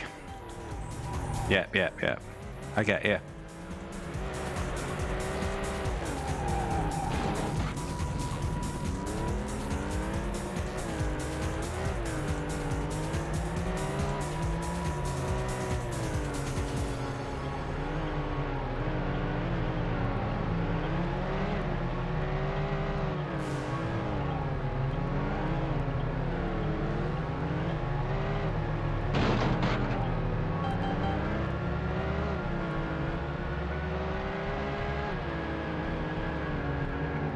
Uh-oh. That little bump there. Utterly effed you. That one was on me because I decided to remove my left hand to adjust my headset cable.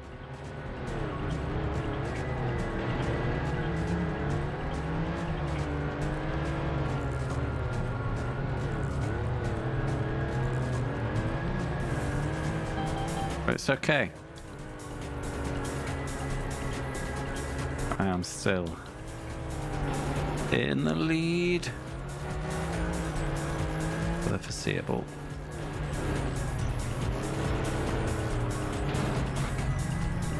Despite the efforts of the AI.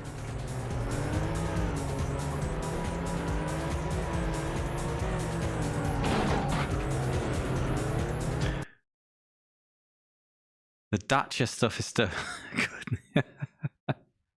Dacia's a great time. What I particularly like about my Dacia is how cheap it is.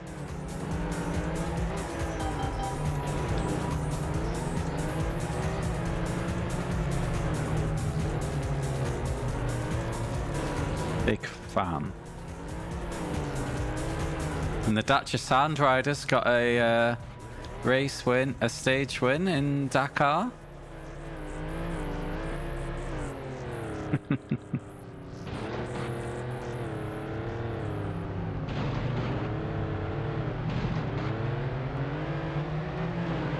Oh, you utter wank festival.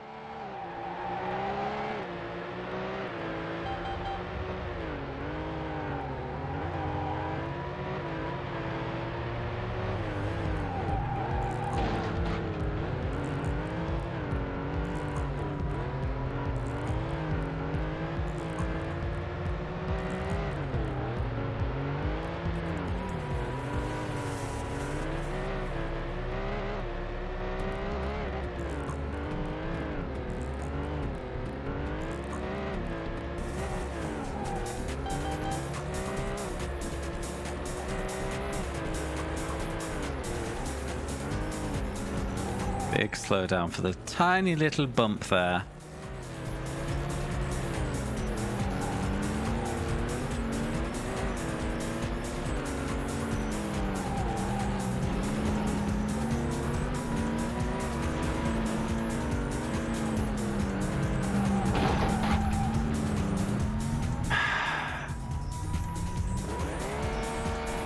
Thanks, game. Love you.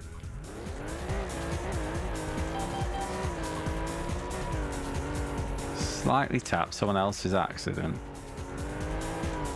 Bye-bye, 7 seconds.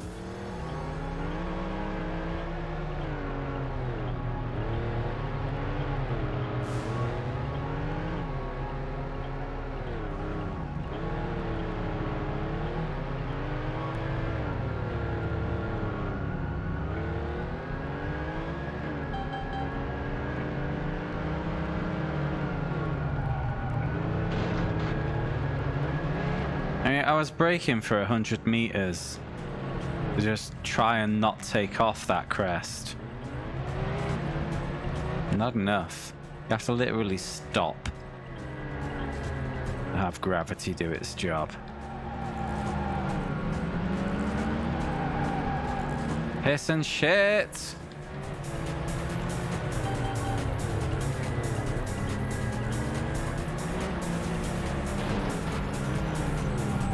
Too hot. I was going too fast into the corner as well. Yeah, it's too early in the stream for me to be going mad.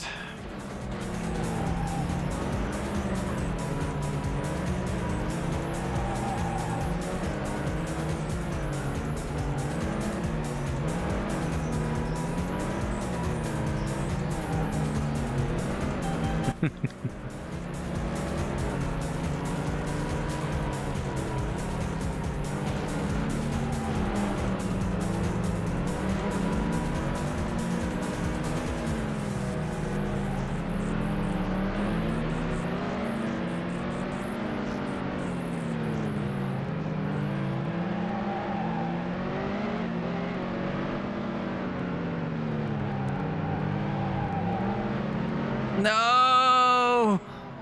Got fucking stuck on the fence. Should I restart?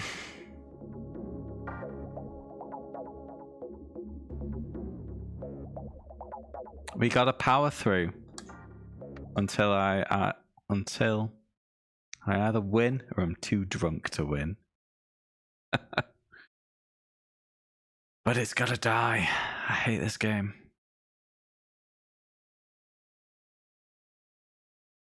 Just think of all the other fun things we could be doing.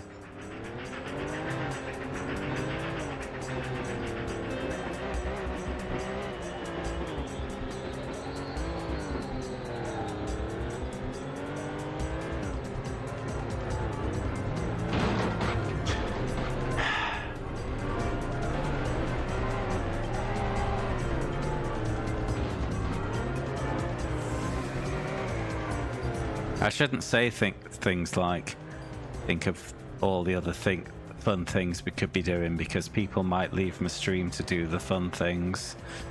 If I'm gonna be miserable, so are you. I jest, of course. No one is beholden to my stupid ideas. Except me, apparently.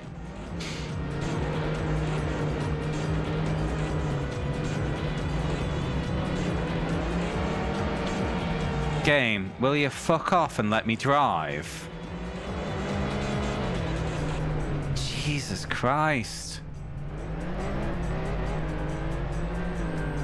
And then they slow down.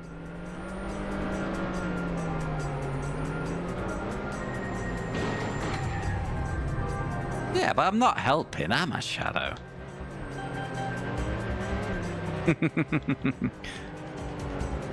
It's okay, you keep enjoying your good game on your modern console skin. Jeez. Jeezy Louisey.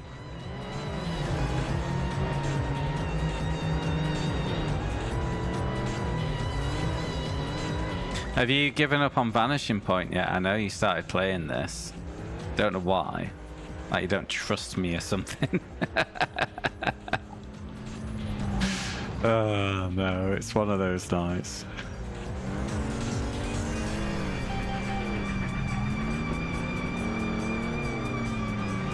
Okay. Well, explain your voting habits anyway, Shadow.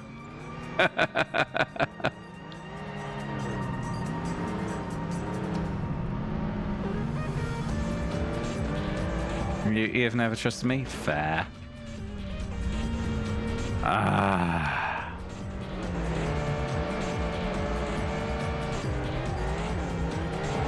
Yeah, most games, if you're kind of on an angle to the wall, you steer away from the wall and accelerate into it. Let you out. No, not this one. You got reverse or die. I think we're on for a cup restart here. Yeah, 16 seconds.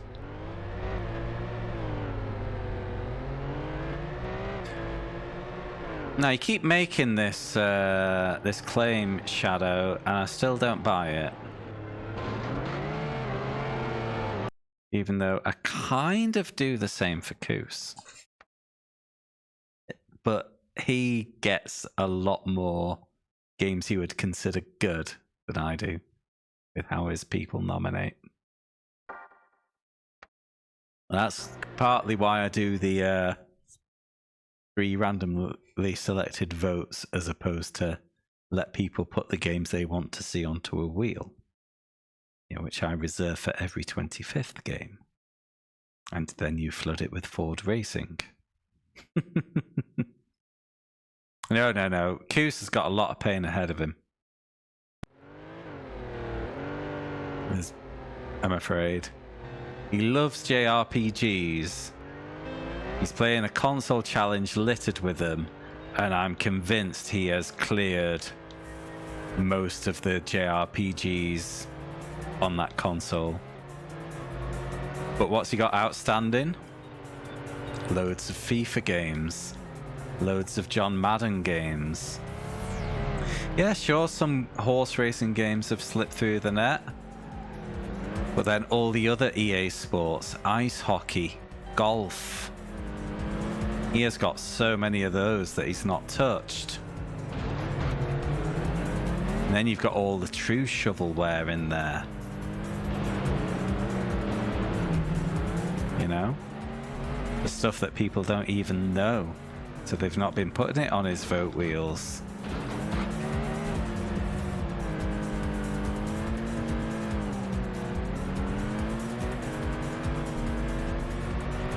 Yeah, we had a terrible time with a sports quiz game. But there's loads more than them, than that one, because they're easy and cheap to make. Now remember, in that generation, PS2 was the shovelware console. Nintendo became the shovelware console with the Wii. But prior to that, it was the PS2.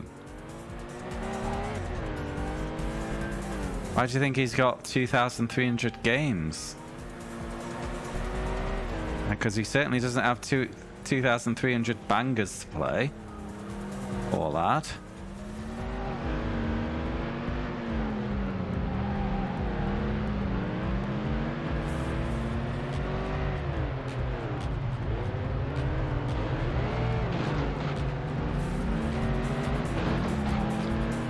Yeah, but no,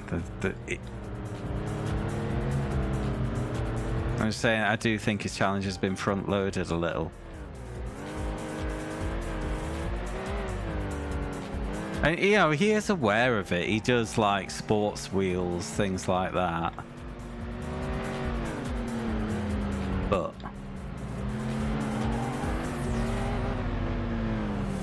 yeah.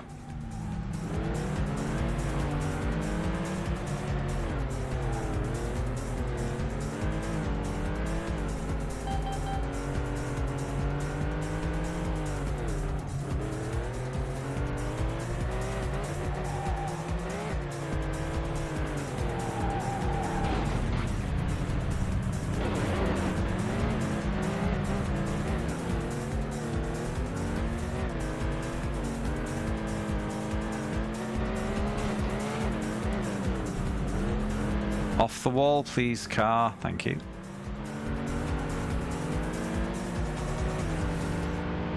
But I honestly think it's not the super bad games that are gonna clog up his challenge. You know, he's processed a few.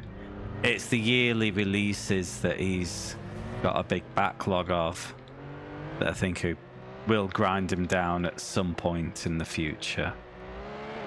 You know. I did say that the FIFAs, the Tiger Woodses, the John Maddens.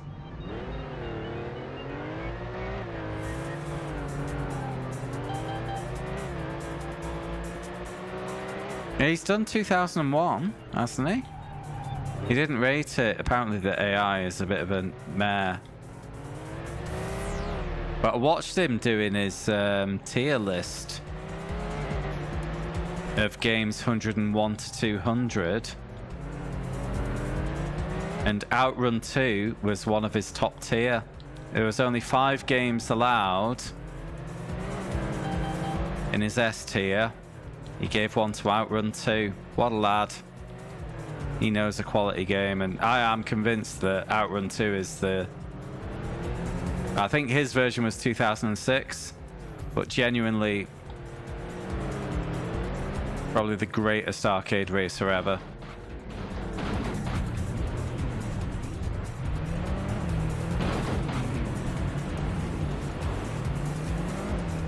I think that's my win just gone.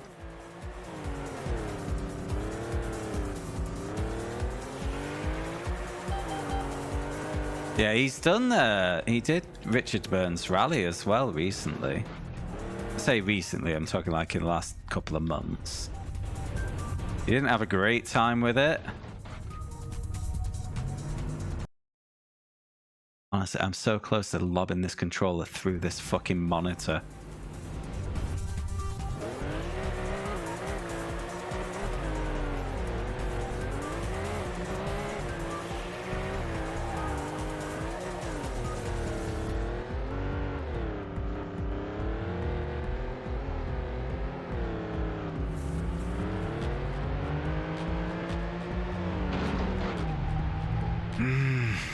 Okay, Mini just clipped through me.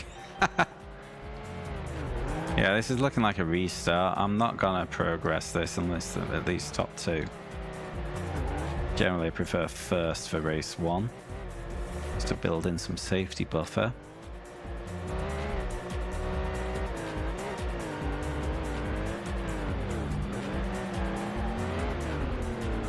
Oh, stop being such a shit game.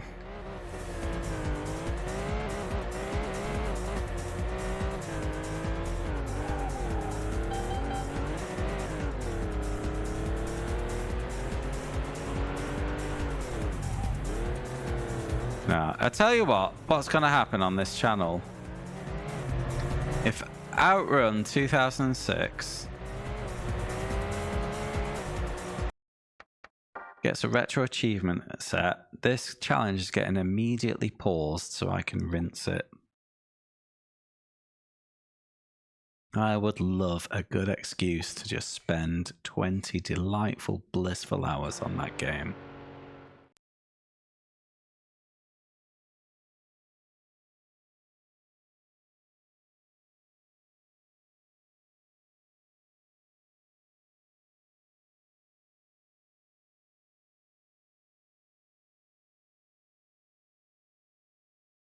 Going to Arcade Club next month. They've got a row of Outrun 2 machines. I'm going to spend half my night on it. Sod the 100 other arcade cabinets. I've got a hot date with Outrun 2.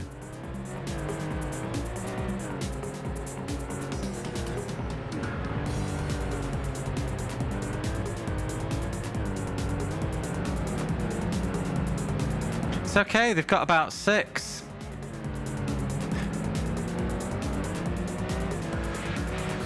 It won't be like when I tried to play Outrun 1 at the games convention. Some dickhead was sat there for half an hour when there was a queue.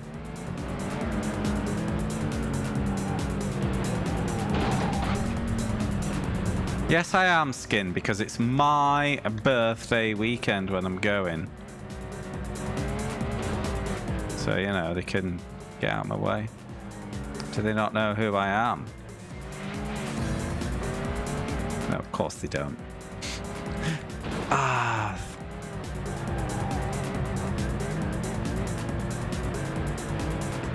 I'm a handsome genius! Correct.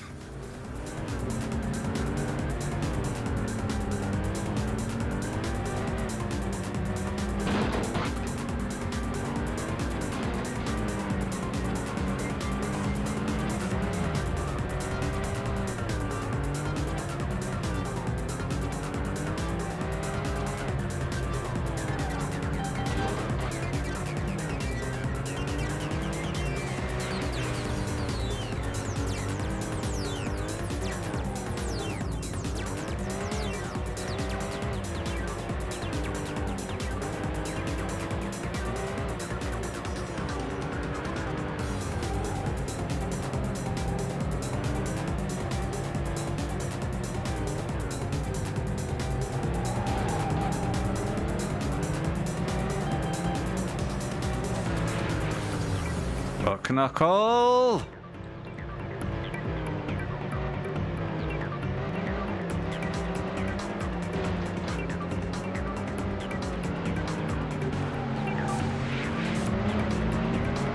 Survived.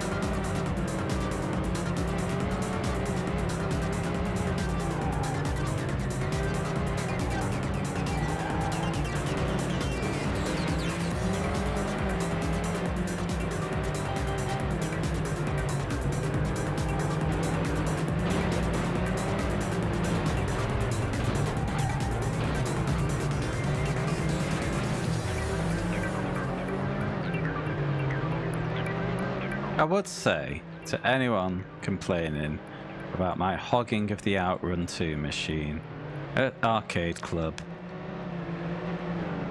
it's not like they don't have other options in what is the apparently claimed to be the largest arcade in Europe.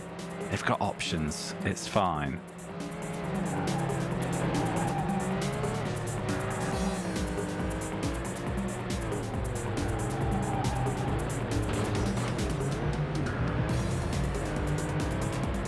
Mate, it's so good. It's mine. We're going to have the best time. Fuck me, another lap? Ugh. To be fair, but I'm confusing probably the laps prior to the reset.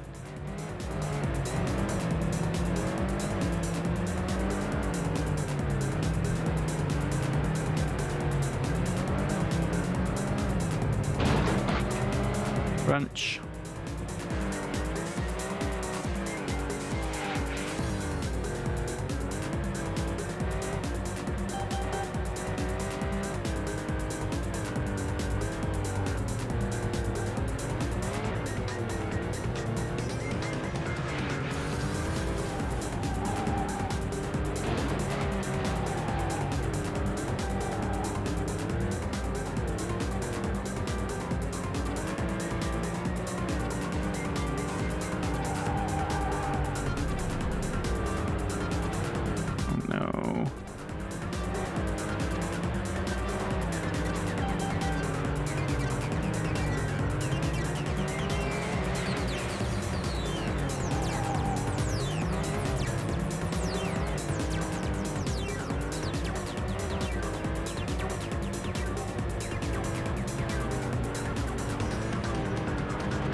Great.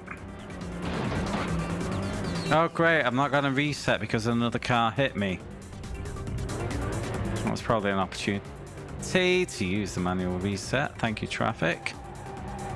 Luckily I had a big old lead there because I turned out I fucking needed it. Fummin', babes. Fummin'.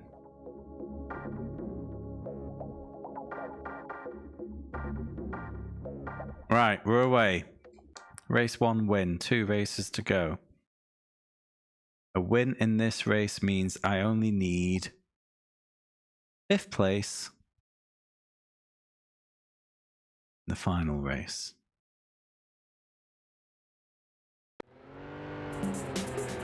Let's see. Well, who's that then? Because it's clearly not me, otherwise I'd be finished with this game by now. I also have a much better win rate in iRacing.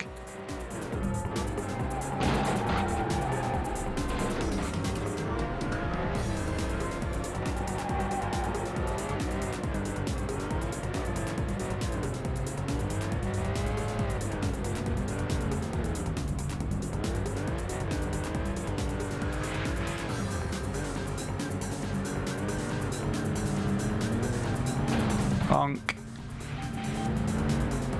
He'll take that. Tactical bonk.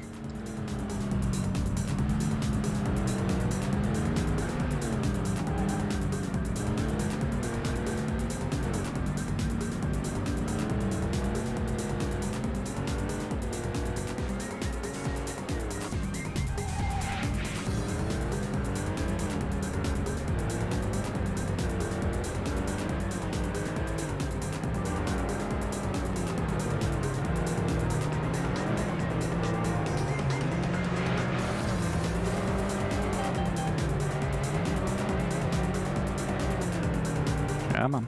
Round you go.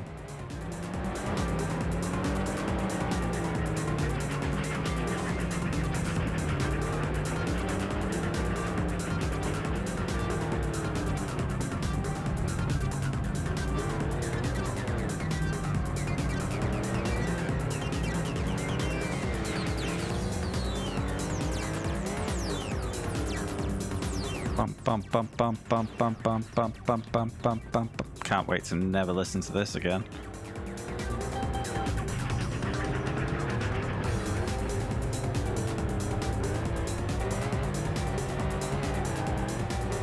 I do wish more modern racing games would have original soundtracks though, but only because Ridge Racer Type 4 was such a banger.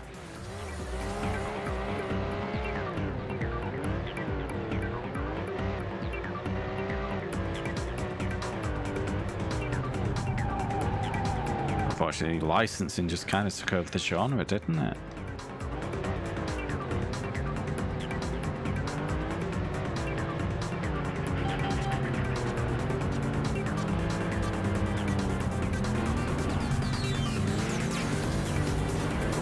Yeah, correct.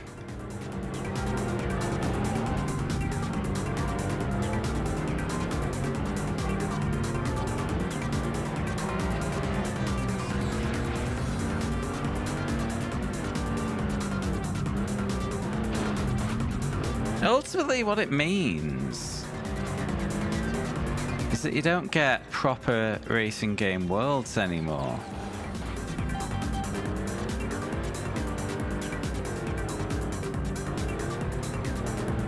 You know? Racing games are forever an extension, or not parody, what's the word? Facsimile? Or always kind of reality based. I mean, even that, I suppose, you know, Ridge Racer Type 4 had a Earth base. Yeah, I mean, my other go-to for a banging soundtrack in a racing game would be Burnout 3. But that's all licensed music. It's a great soundtrack, but it's all licensed.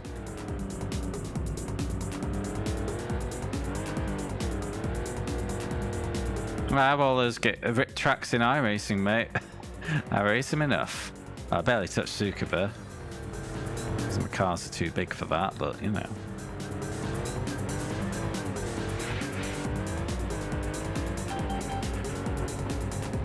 Yeah, Burnout was fictional tracks at least, as you'd expect for an arcadey, silly racer like that.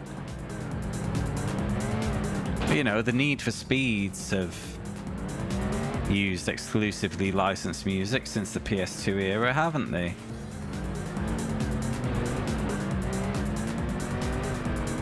But then they're a bit more reality than Ridge Racer as well, aren't they?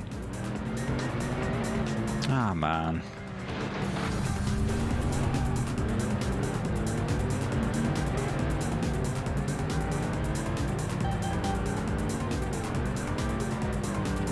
If anyone ever gets a hold of a racing game of any style, there's the kind of world building, the aesthetic, the absolute fucking pleasure of Ridge Racer Type 4. Tell me what it is, so I can absolutely love it. Initial D, oh, with the Eurobeat. Yeah, I love that.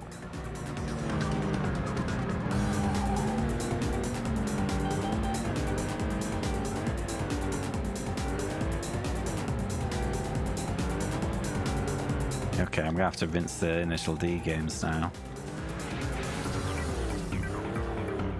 I watched the cartoon. That's a good time. Bit ridiculous though. I love the way it's presented. It's like, oh, this super high octane thriller. Oh, just let me have a 20-second monologue on the 2-second drive to this corner. What's he doing? That's far too late a breaking point. Oh my god. If he doesn't get that under control, it's gonna be a big crash. Screech. Oh, he controlled it. Good lad.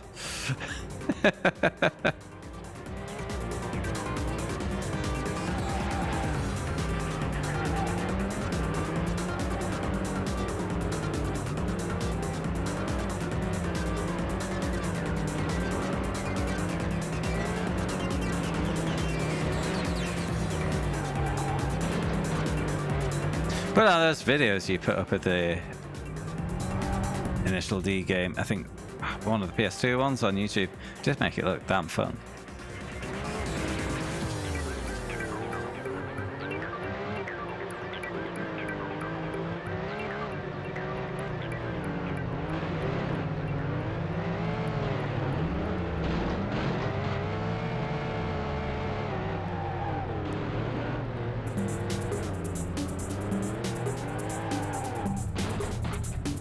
Yep.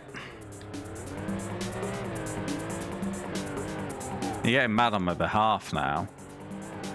I think I've just lost the win to this, haven't I? Yep. Ah, man.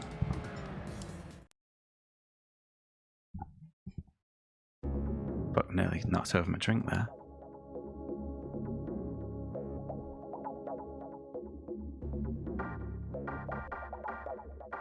So we're in a funny little position with PS2. Because even though I've said at the moment it's not my intention to do a PS2 racing challenge, the idea still occupies a little bit of space in my head. So I kind of don't want to pause the PS1 racing challenge to just rinse a PS2 game for fun. If it's just going to be in a challenge later, you know.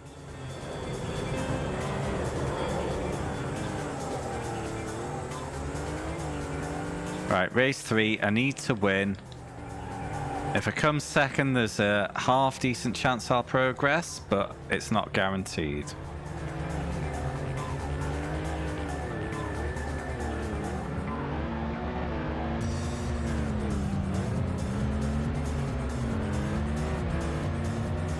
But I could really do with moving on because we've still got one more car to beat after this one.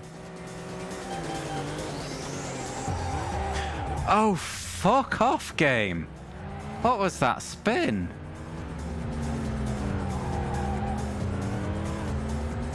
That'll be cool. It's a long... By long I mean 6-minute run. Don't need to push too hard just yet. Your nose clean, your pace is generally good enough. If there's no spins. See? Had a spin, only 3 seconds off.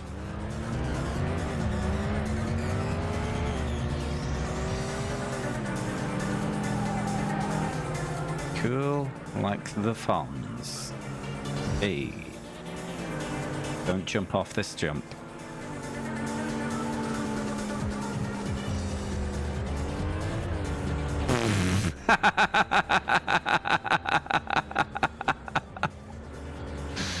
Mini getting shot off into space there, like that other Top Gear bit.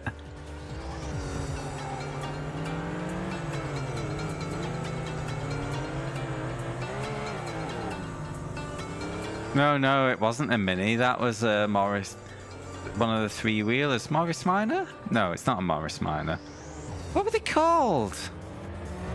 I'm too busy trying to game and think at the same time. Robin Reliant. No, Reliant Robin. Yeah. Reliant Robin, you're right, Skin. I nearly got there.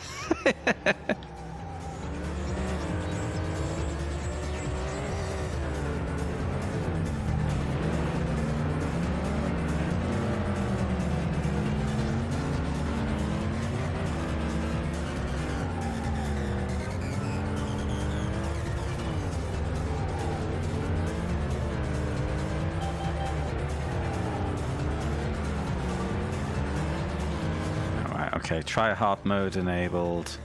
I will be ignoring chat until this race is complete. I say that, I will glance at it because I'm an idiot. We gotta win.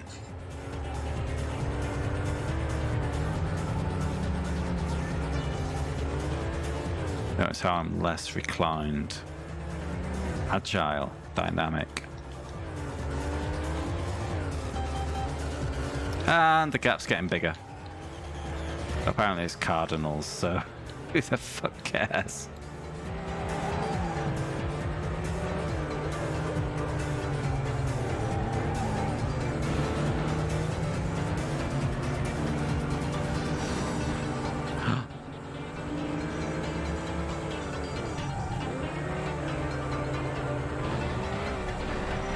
Fuck off.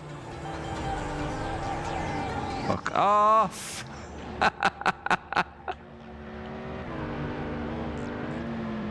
Those bouncing cars could cost me 20 minutes of my life having to do this cup again.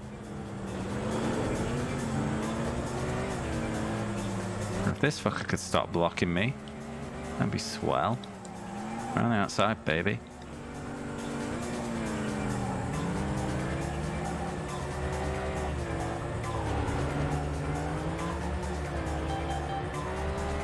Motherfucker, still need 2 seconds.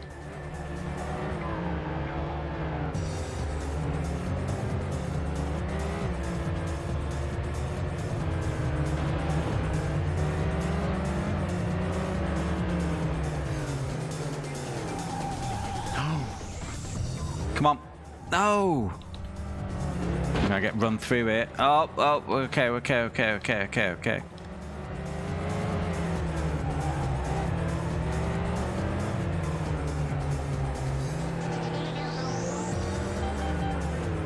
Shit.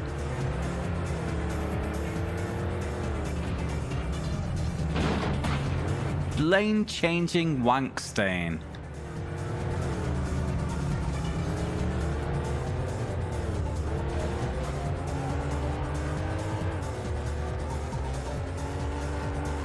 Horrible feeling. I'm now praying for second and results in my favor.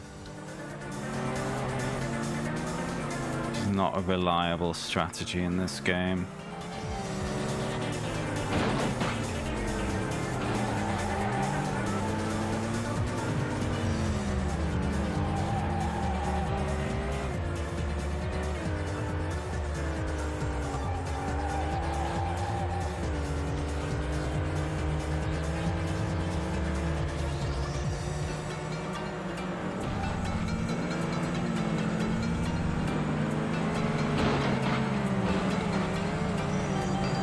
Do you mind?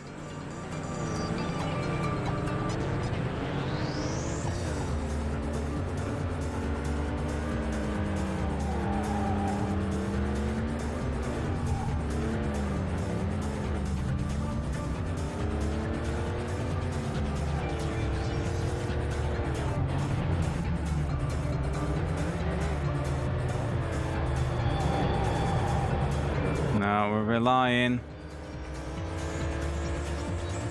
Jesus. Well, I don't think it's enough.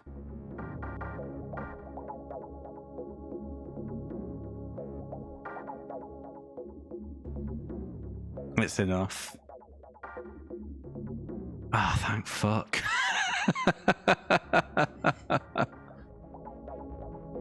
Ah, that's a relief.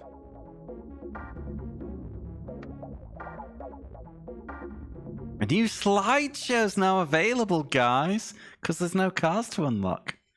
Unless I think there might be a secret car left to unlock. Probably be behind the Viper somewhere.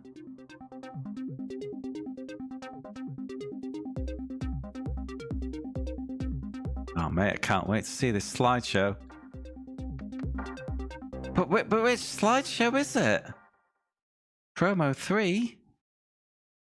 I'm pretty sure I've seen this before. Ah, how exciting. Oh, yeah, I've seen a couple. I haven't unlocked them all. There's definitely... Because I've got 3 slideshows left to unlock there. This will just be the loading screens. Yeah, it is. Shit. But I've got 3 slideshows to unlock. These to unlock, apparently.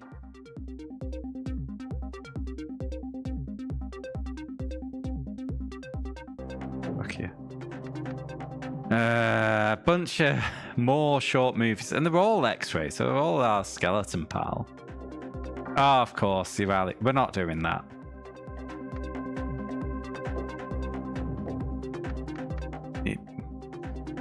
We're not doing it.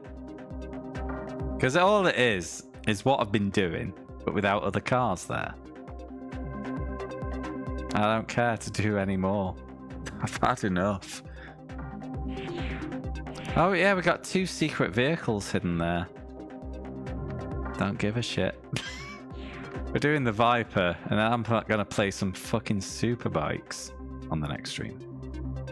That's gotta be blue. Is there any colour for a Dodge Viper than blue?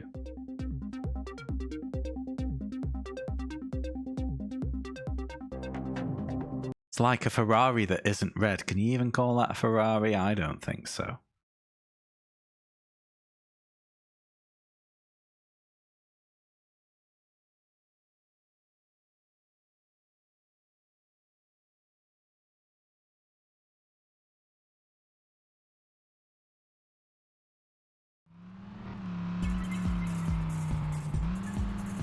Okay.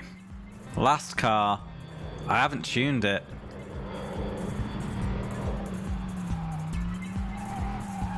I'm not sure I need it. Understeery. Well, then again, so is every car.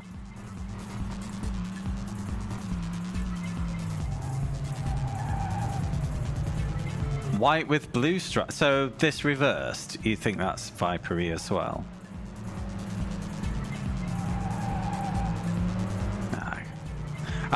Honestly, I think it is just Gran Turismo that's influenced this Viper opinion in me.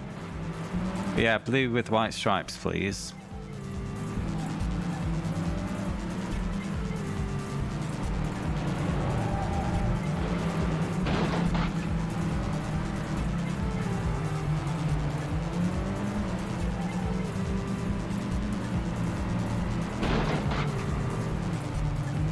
God, the Dodge Viper, that was truly named to appeal to 14-year-olds, wasn't it?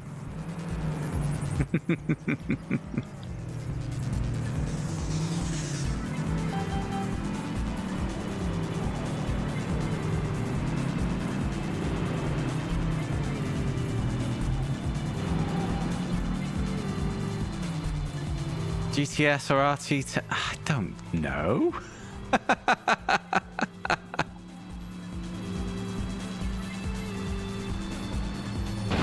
Oh, flaps.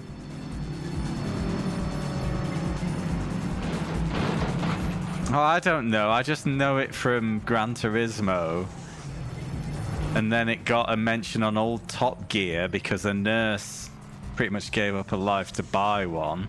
It was in blue. By old Top Gear, I mean back when it was a serious car review show. Because they gave it a little feature and then they went on to say, but that's not what this show is about. Anyone who's not English will not know what old Top Gear is.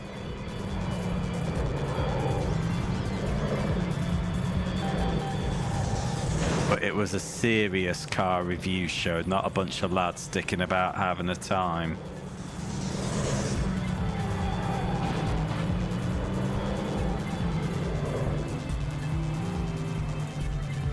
I think Tiff was, yeah.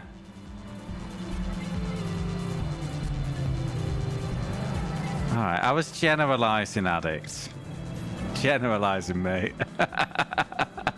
I know there'll be exceptions. Oh, for me, okay, if the choice is hard top or soft top, I'd go hard top. I don't have enough girlfriends to justify a soft top car.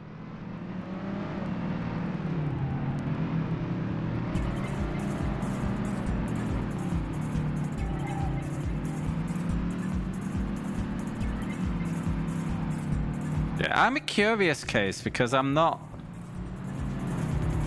never really been a huge car fan, more of a racing fan, so a bit weird. You know, I didn't learn to drive till I was 27. I've only owned 2 cars, neither of them particularly exciting.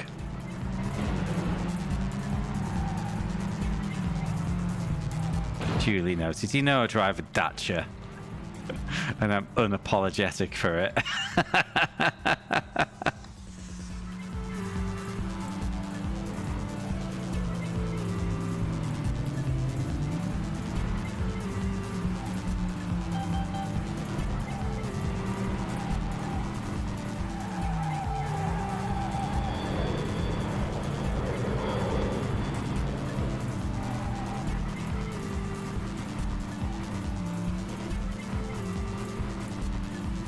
Pattern.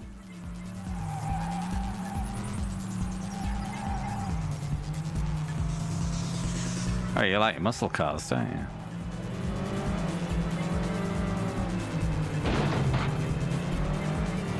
Oh, mate, that fucking green little people carriers just fuck me.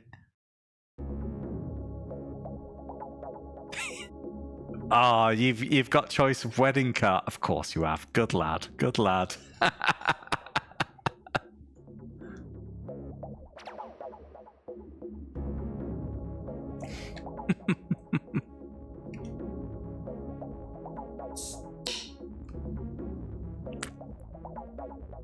Right. Okay. The bronze is still in my hands. Just need to win race 2 by 1.2 seconds.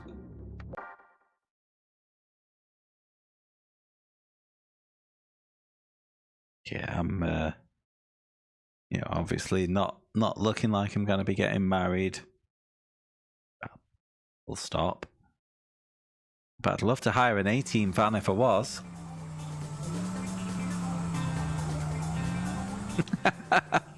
Wow, that's a consideration. Will car fit?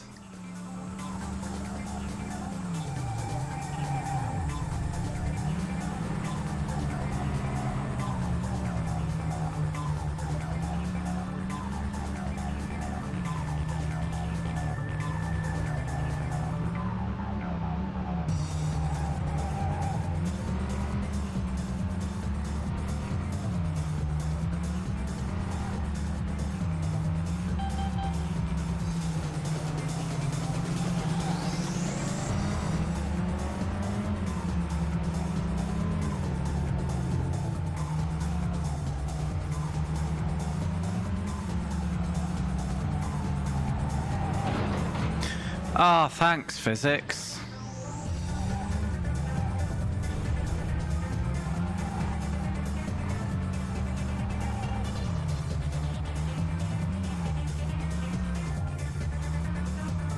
I suppose when I was at the stage when, you know, a young lad would have really got into his cars, I was all about music. That's where I was at that point in my life.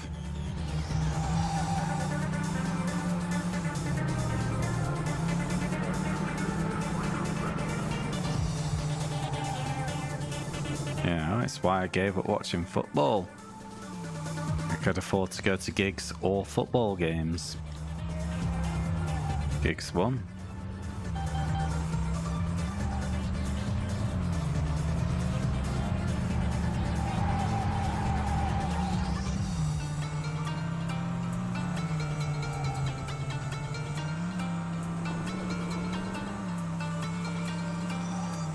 And then I became a student, so I was then poverty stricken for the next 5 years. Brilliant.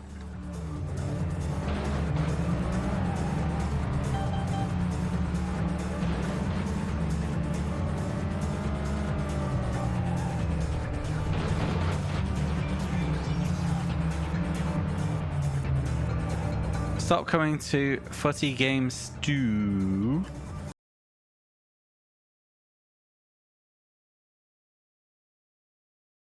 What? Footy Game Stew? Oh, Games 2. Oh, Games 2. Got there.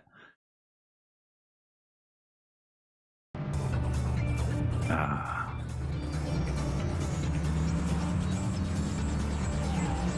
Yeah, sorry about that.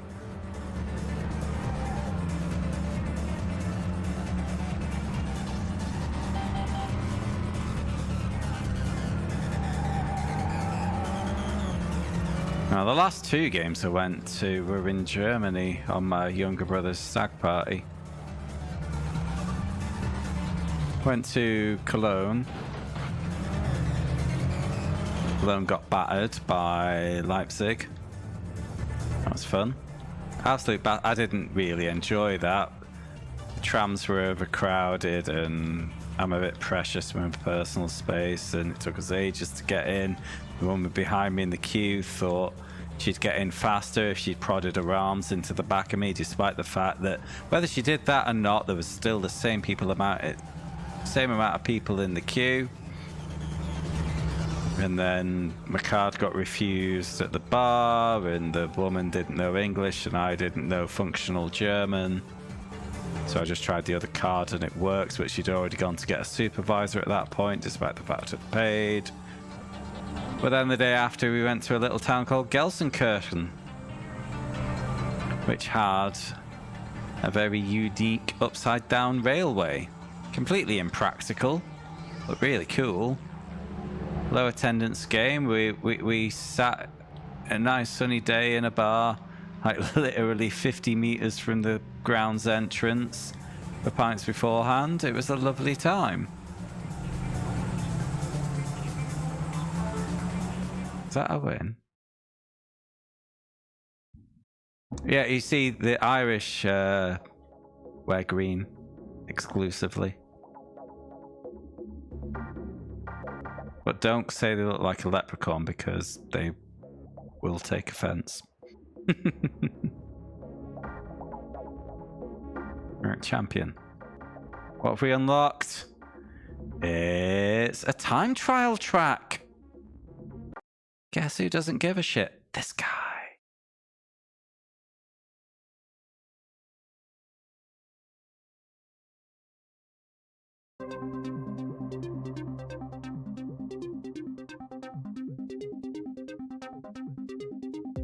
Yes.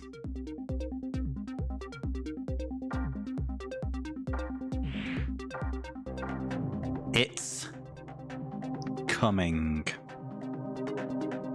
We are going to beat this game. Then I'm going to spin the wheel. Then I'm going to read the Dreamcast magazine interview with the developer. And then I'm going to log out.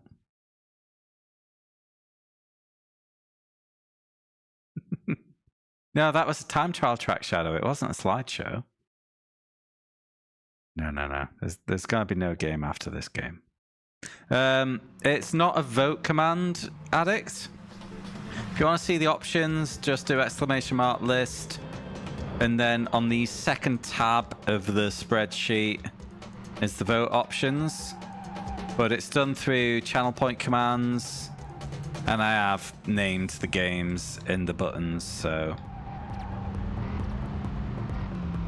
you know, you can find out what they are without the command you've already used, so super. It was !vote, but I disabled it because the shorturl got disabled because it hadn't been used for a month. And that was on me for, you know, quitting streaming for a month while I moved house. This is an auspicious start. You will notice, though, one game has a rather hefty lead.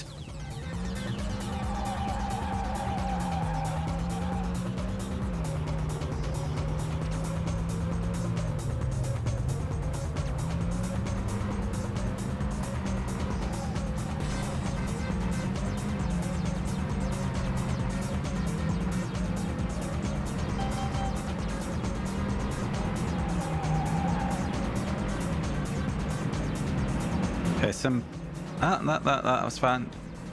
That's fine too.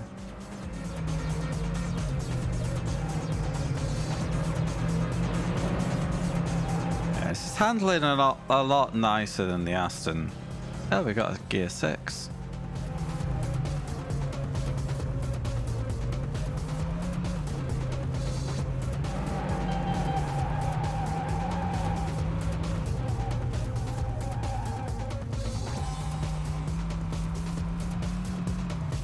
Sure, wouldn't it be nice to start this cup with a win?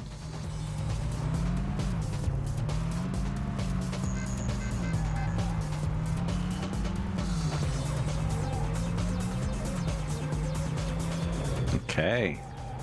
Well, Shadow will like you.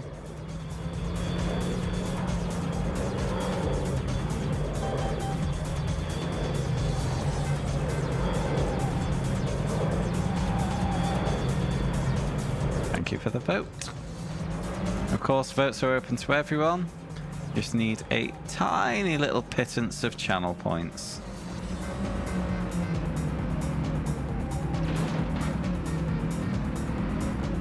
Option 1, Jay's Racing. Option 2, South Park Rally. Option 3, Extreme Go-Karting. Yeah, it's not a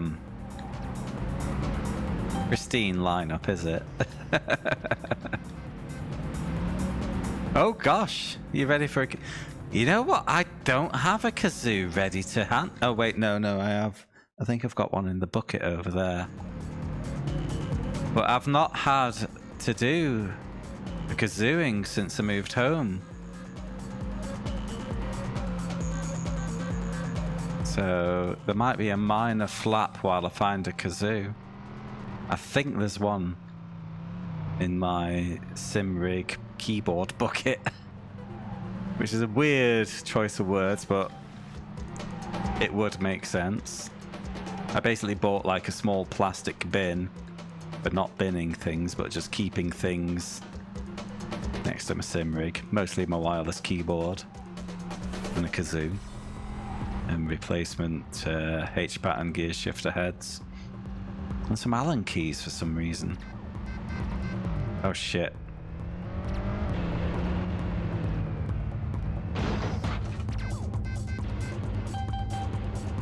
Multiple kazoos at once? Well, they just... I'll do one kazooing after another. No, because automatoning is an option. Just an option. I think it's in the description. As long as I'm not playing iRacing at the time, you can request an automatoning in place of a kazooing. Of course, one of my favourite kazoo redeems was the Chain by Fleetwood Mac while I was waiting for an Indy 500 to start.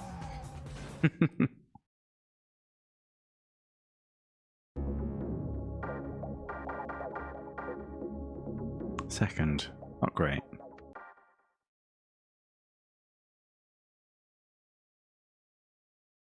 But I think my automatone's upstairs. So there will be a small break if someone redeems an automaton.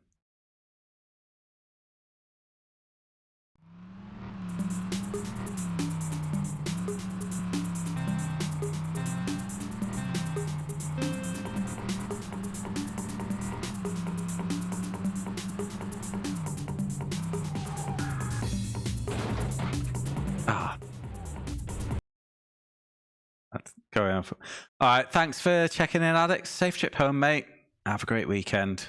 Hope to see you again soon.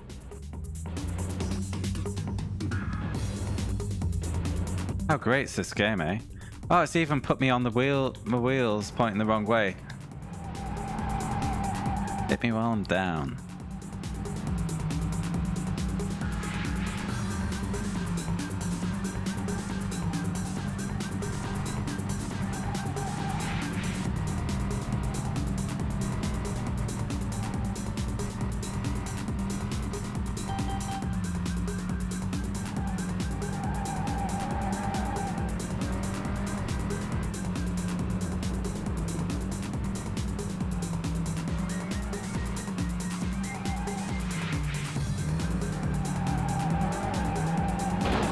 Oh, you absolute cheese mountain.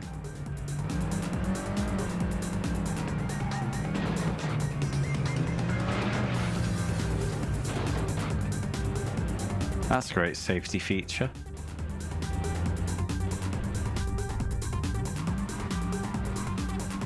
Let's put a steep ramp before the fence. Give people a nice bit of airtime whilst they sail into the local farmer's field.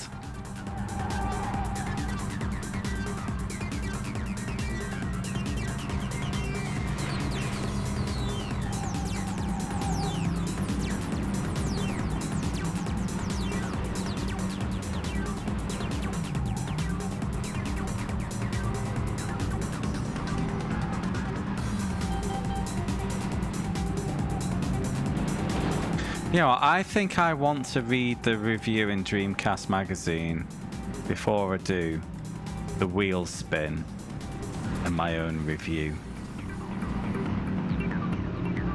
I think it'll be more impactful if I do it that way.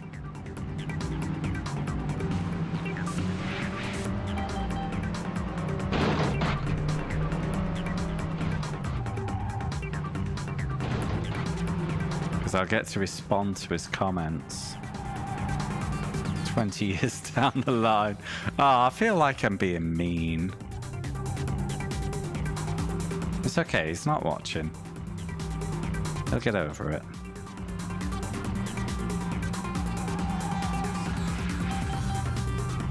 On the basis of him never seeing my meanness.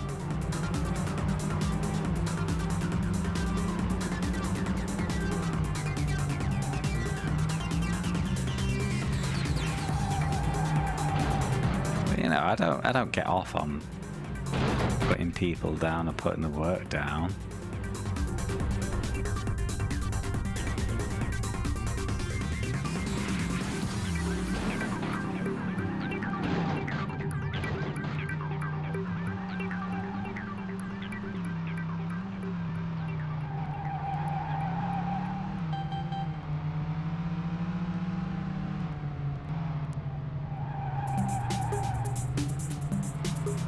But you know, at the same time, when you've... And this is on me. I've forced myself to continue playing a game I don't enjoy playing. When you force yourself to do something you don't like, your opinion against that thing gets stronger.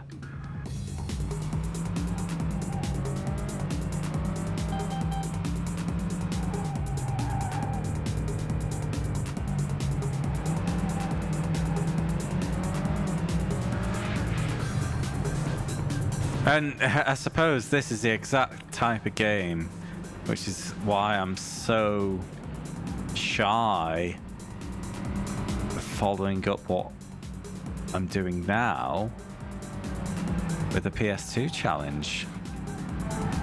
Because PS2 games are generally longer, so I expect to have a lot more of this sort of dragged out, annoying experience. It's one thing to be annoyed by a game that can bop out in 2 hours. It's another when you're getting close to hour 27, you know.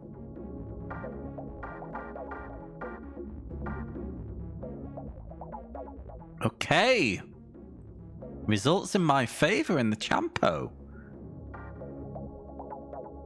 Ah.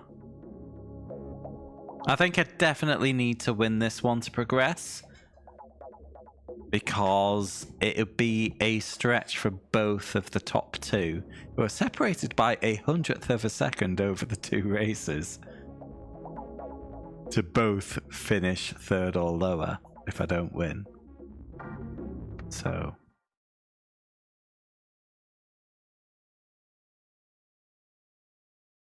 yeah, my alternative idea, for those who haven't explained this to before. No cheese, Shadow. No cheese, I'm afraid. I'm trying to be a purist. Like a dickhead. Yeah, even though this is a couple of years away, I have thought about what I'll do with my channel, and it would just go into a general racing game content channel. The idea being to just have constant nomination wheels for any racing game, but I'll have strong vetoes. I will not be committing to completing any of them. Basically committing to doing a full stream of whatever gets drawn. And then if I'm enjoying the game, I'll carry on. If I'm not, it'll get binned. Because let's be fair, I knew everything I needed to know about this game at the end of stream 1. And here I am at the end of... not even the end. Most of the way through stream 8. And all you've seen is me getting a bit mardy.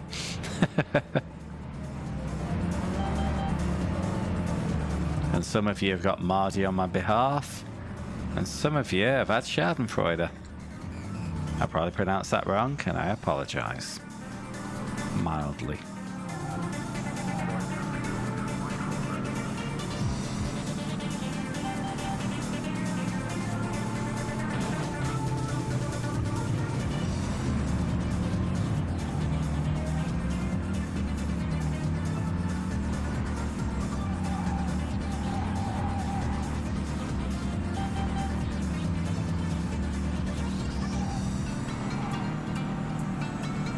Ah, flop. Caught it.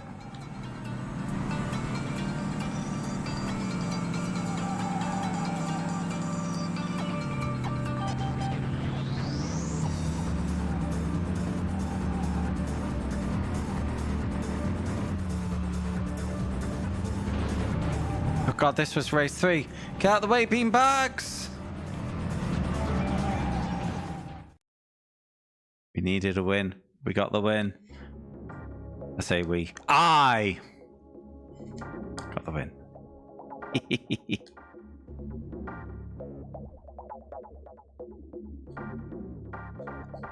Alright, silver. We've got a new garage option, guys. Oh, finally unlock suspension strength. Oh, that's happened a couple of times, Skin. And there's been a couple of times when I've seen a car spill and made sure I'm not in the middle of the track just in case. But that's madness that they respawn without a bit of, what's the word? Invisibility frames. Absolute madness. Alright. Yeah, we've finally unlocked springs. Could have really done that with that for the Aston Martin, because that was a floppy boy. Stiff springs reduce body roll and pitch on smooth surfaces. This can improve grip and response, but will result in a harsh, unpredictable ride on bumpy surfaces. Stiffening the front springs more than the rear tends to promote limit understeer. Stiffening the rear springs more than the front tends to promote that. Sorry, windy pops. Limit oversteer. Yeah. Could have done with that a long time ago. I think this car's pretty neutral throughout, really.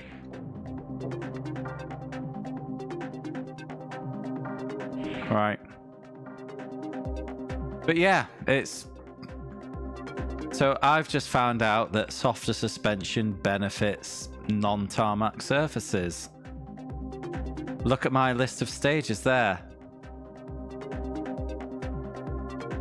Okay, it's a squiggly line. I know the miles, and they're all mirrored reverse. Do I know the surface? No. Do I know what country they're in? Maybe, I can maybe recognize the pictures by having driven them before. Oh, the middle one's UK, actually. Pretty sure the middle one's UK. But why are these not fucking named? Tell me the track names. Let's finish this shitty bullshit game. Ooh, I'm salty.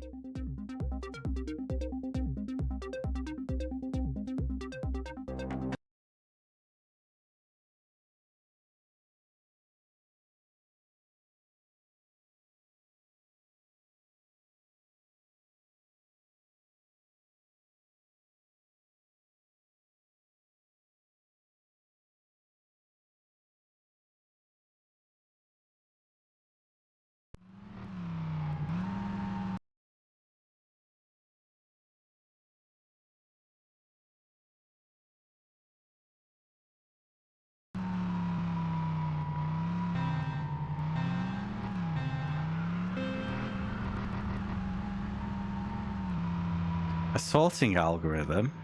What for?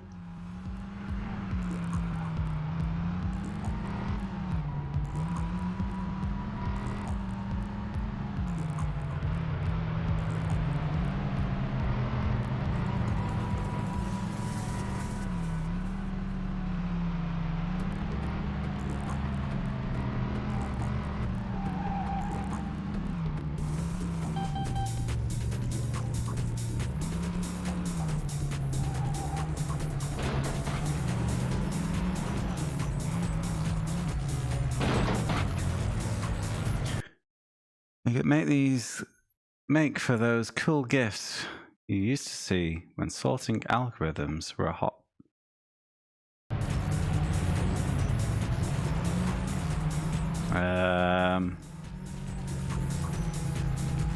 I'm in a world of confusion.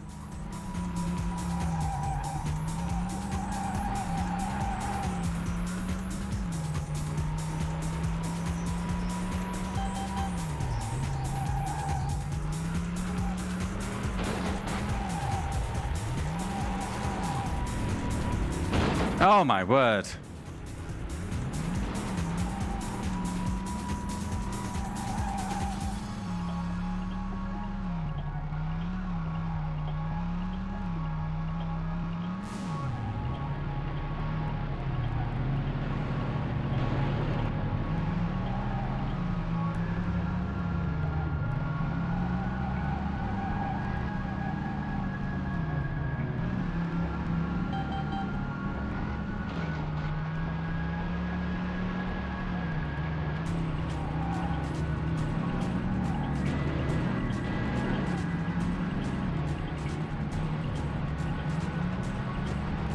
I made the mistake of briefly checking my messages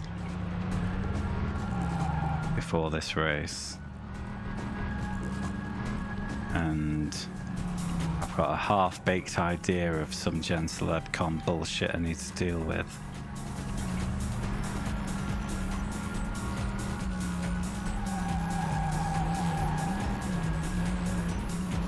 Like they're trying to recharge us for the venue.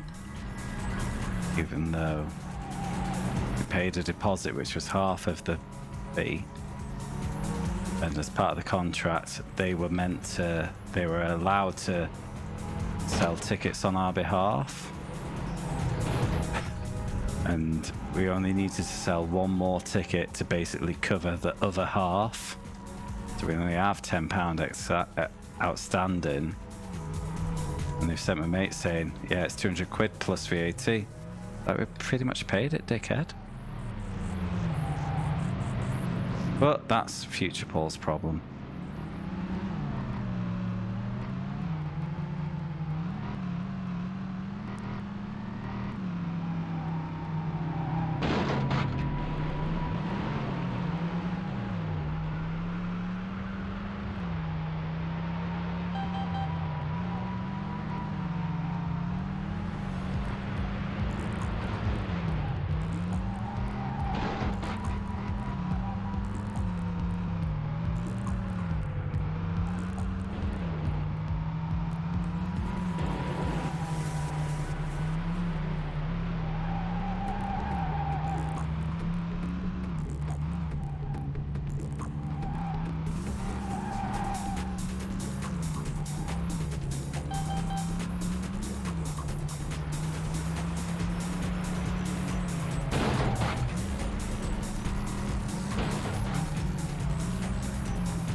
No.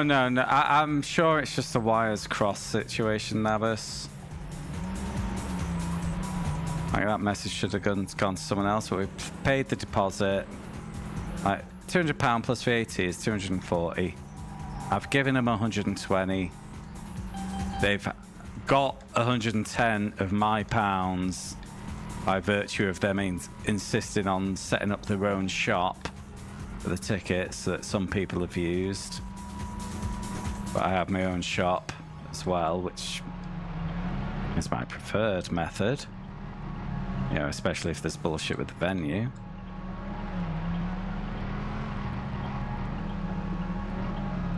Normally, the balance is paid after the show. We owe them nothing.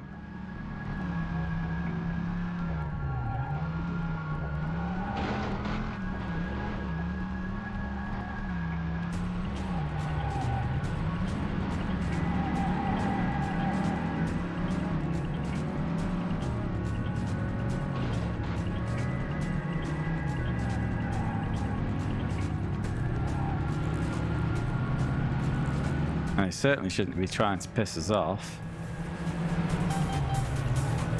You know, because we're gonna have people in their venue at least 7 hours buying drinks. We're up to 47 tickets sold, plus the 15 people working who will be buying their own drinks.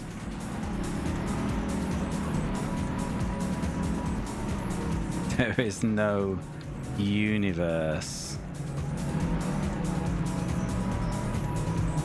where it's a good idea to annoy us.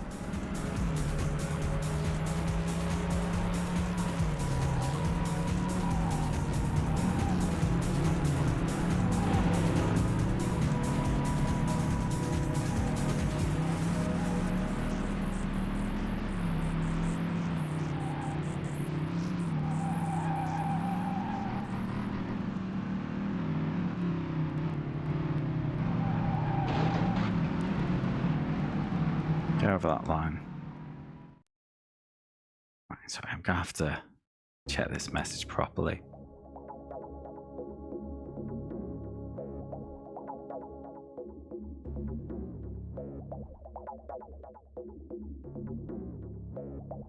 The dozy C word was looking at the wrong event on his calendar.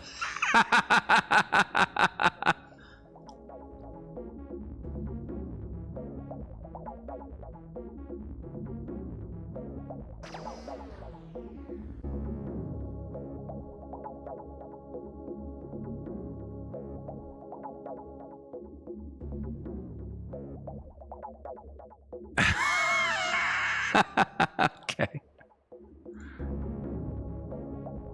Sorry, just one sec.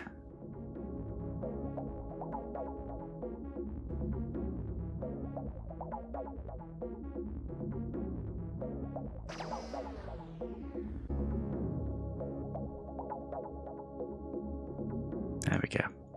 Yeah. It was a complete accident, but yeah, trying to double charge us.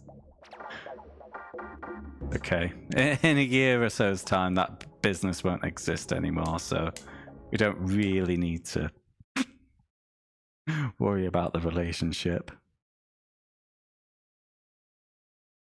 But we had a panic a couple of weeks ago where a friend of mine informed me that there was strong rumours around that the venue where we're holding our event is going to get knocked down. But we know it now know it's not going to happen in 2025, but it's going to happen. God damn this track again.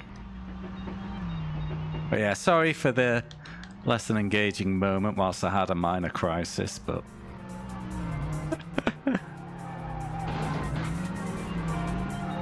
no, as soon as I heard the rumour, I scouted out an alternative that we've played it before. It's a little further out of the way in Salford. Like, not super out the way, but not as convenient as where we're playing. Which is an odd little empty island on its own, to be honest, but yeah, it would have done business. Would have had to reduce capacity by 20. But I don't think we're going to hit 100 anyway. But it would have been snug, because we did our 2022 Christmas show at this other place. We only half sold it. It was quite busy in there, regardless, you know. I don't know, like we aimed to sell 80 tickets. They claimed it was 100 venue. You couldn't have got 100 people in there, mate. It would have been never like if you could describe a well-attended gig as kind of intimate with the other crowd members, that would have been a fucking orgy, you know. Hello, Slops. You got a fright, didn't you? I was sure there must have been a misunderstanding because A, we've paid the deposit and B, our ticket sales, their ticket sales on our behalf literally cover the rest except for £10.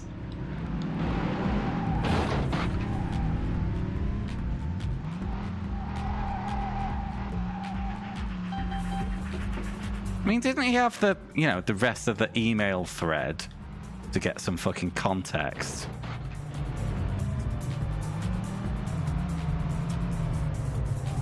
But he said he just thought we were someone else. Which is weird.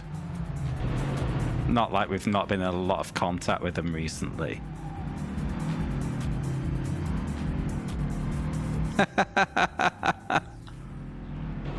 People are the worst, mate. It's okay. This is probably our last time playing at the venue anyway.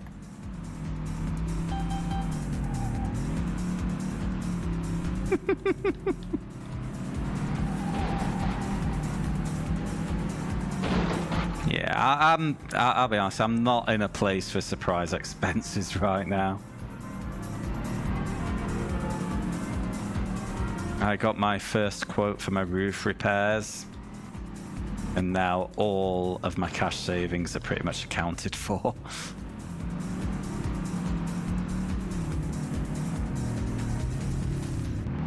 Oh no, we've paid. We would have resolved it, but I, you know, probably would have advocated for let's pick this up tomorrow when you're probably less pissed or tired. Oh, loading from noon. Okay. Yeah, because we've got so much stuff to load in.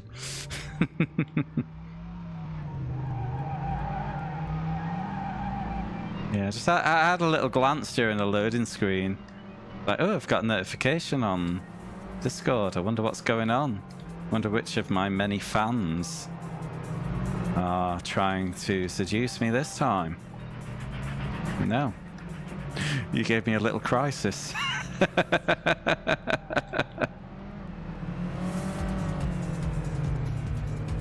Did you ask him if there's anything? Oh no, they've said strong 10 exit anyway, so it doesn't matter. But yeah, I don't mind if the sound engineer's gone, but if it's busy and there's nothing on in the evening, may as well leave the bar open with a disco, eh? But you know, it's their business, not mine.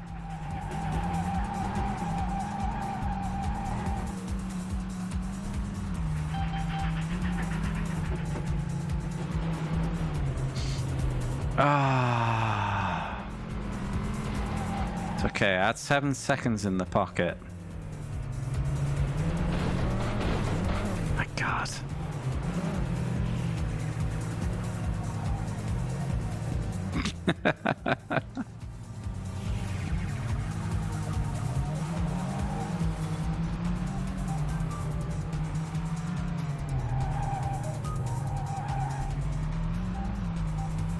Still gutted we couldn't hire the Black Lace Man to be the headliner. If only he'd asked like several months earlier. Damn it, I hope that was the last lap. I was not paying attention to the times.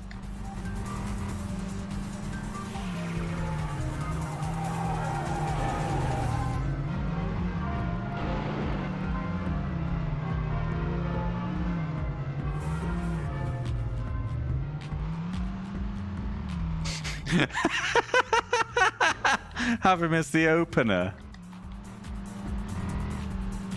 See, I've seen him perform live. It seems to have been like his young wife that got in touch. But he played opening for the Lancashire Hot Pots in 2022. Now the Lancashire Hot Pots have Black Lace every year now for the Big Bash, and for the last 2 years he's been replaced with someone else. And I wondered if there was shenanigans. But if you look him up online, he has spent time in prison for benefit fraud.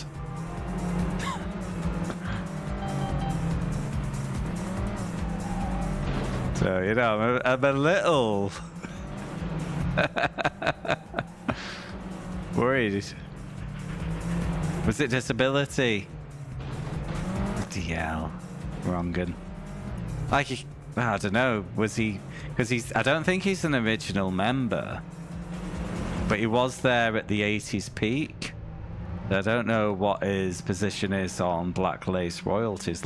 Which, let's be fair, must be fucking huge.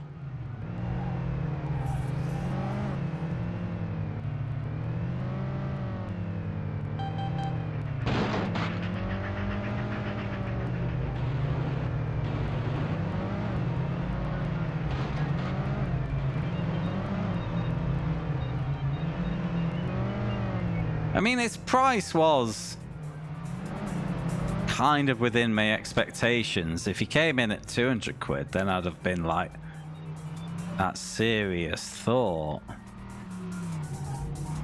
But, yeah. But then again, at his current price, if I'd known before I set the ticket price,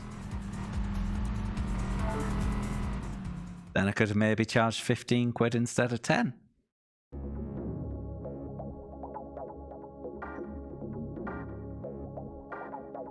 Oh, look at this, guys.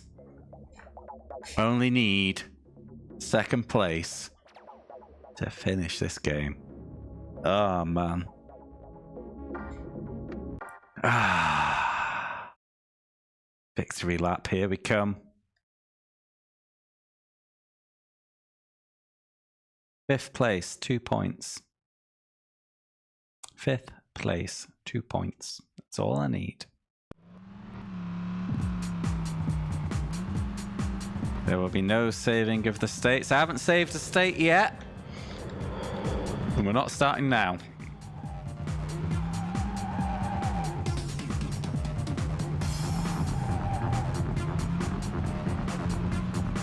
It's been a while since I've had a less than 5th place finish. I'm mildly confident.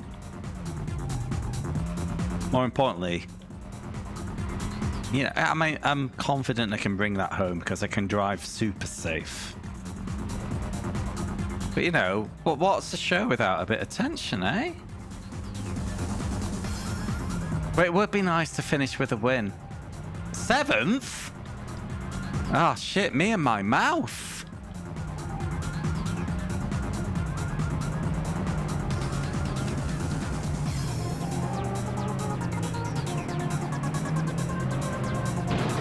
There was never a safety net.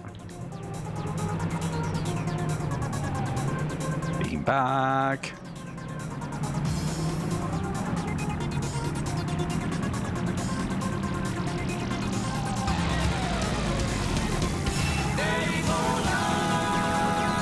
Up to 5th.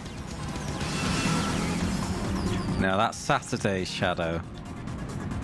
Gonna win Daytona. A long time coming.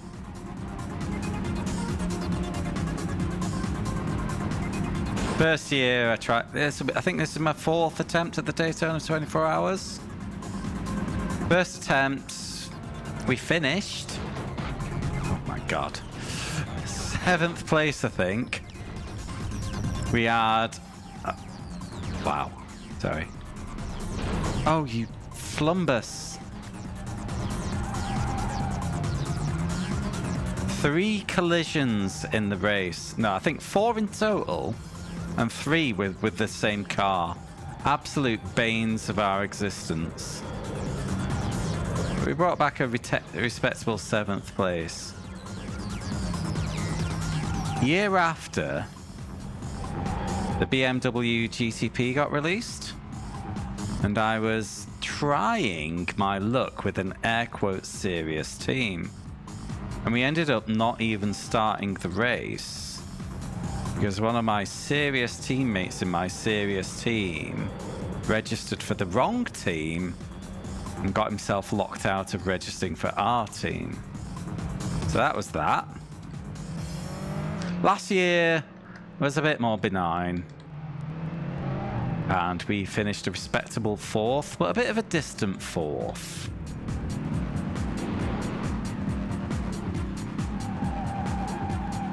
And this year, here we go again. That's my team composition. 3 handsome young men. the best kind of composition. Well, this guy stopped roadblocking me with his swerving. It's me, Nabus, and a third person you've not seen on my team streams before. But I think he knows his business. Doesn't do a lot of iRacing officials, but I need to ask, to be honest. But one of his big... Well, I don't think I've raced him with him before, but Navas definitely has, because he won last year's... his split in Le Mans last year with him. And he's been really good on car setup. His I rating's lower than me, but like I say, he doesn't do a lot of officials. So he might be a bit of a... what's the word? Bit of a hidden quantity, you know? Because he might be doing loads of like unofficial league races, things like that. I don't know. I should ask.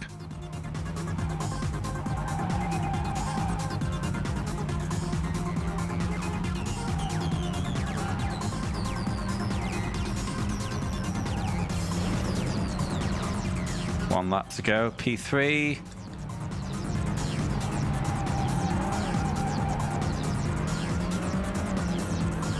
I think we're on reasonably equal stint lengths. I'm taking the start because I'm the most handsome. I'm surprised I've been allowed to do that after what happened on Tuesday. 3 out of 4 of my races, I was in a lap 1 incident. But apparently, I'm doing it. But I did learn from the last one. Because, yeah, I was doing very much... Like, I'd started P3, I was in P2. Sorry, I've got an eyelash in my eye. And...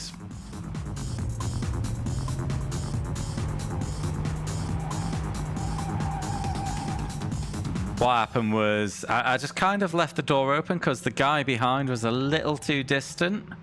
But I knew if he shoved it in there, I would have had enough notice to deal with it. I could just go into P3 and then deal with it after. What I didn't account for was the guy behind him trying to shove it on his inside the moment he tried to shove it on my inside. And then all of a sudden we're 3 wide and I'm pointing at the tire wall. Luckily, I managed to stop just before actual contact, but yeah, suboptimal. But it's just taught me that in that situation I should go for the defensive, not actually because I actually care about keeping the position, but if that guy sends a big send and gets it wrong, he's not going to hit me because he's on the outside. So I'll just go hard on the inside, say, you know, sling it around the outside if you want, lad. But at least I know I'm safe here. Every day is an education.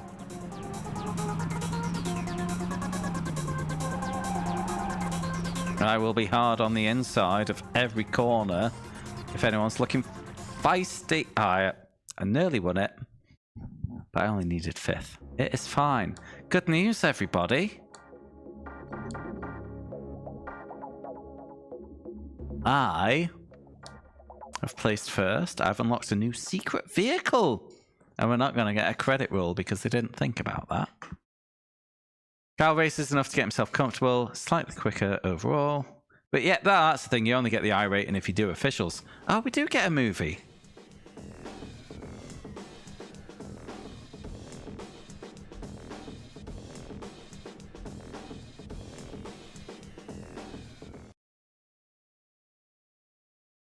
Congratulations, you've completed all tournaments. You now select the final secret vehicle, a V8 Vantage Le Mans. Gives a shit. What's the other one? Right, where's that review?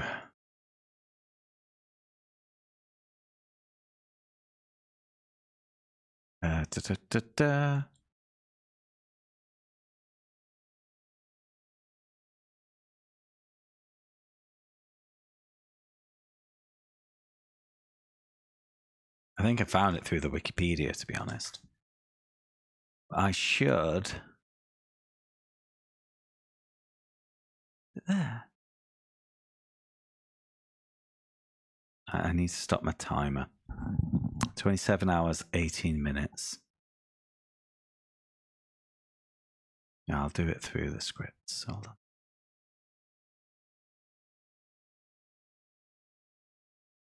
Oh, I don't have that control. I'll just have to get my... Oh, wow, no menu music. This is awkward, isn't it? Right, I'll just write down the times, then it doesn't matter that they're still going. 27... 18. We've just ticked, haven't we, while I've been faffing. 27 hours, 18 minutes, 941 hours. Gosh, getting close to the 1,000 hour mark, aren't we? Ish. In 7 minutes. That's what we're going to call that. And we are on stream. 248. Fuck me. Fucking game. And the date is the 16th. Right, we'll review it in a minute. I really want to find this review, so let me just pop on some music for you while I, you know, there we go.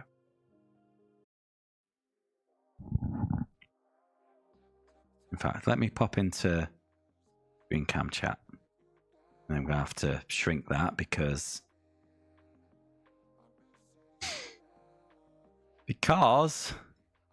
I've bought a 4K monitor since I last used this. Now everything's out of whack. Bear with me.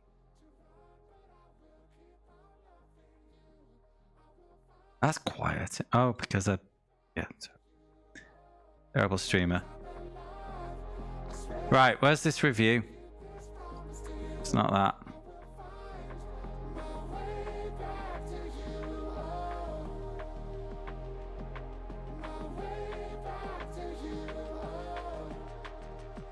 I do want to read this out because it's silly.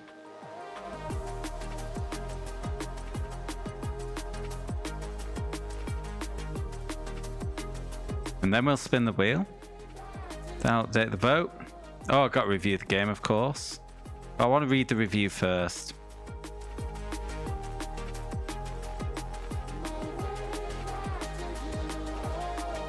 Not review. It's not a review, it's an interview.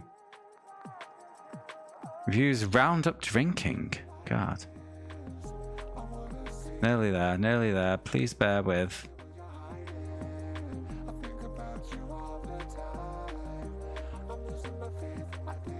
I'm not sure there's a find because it's a PDF.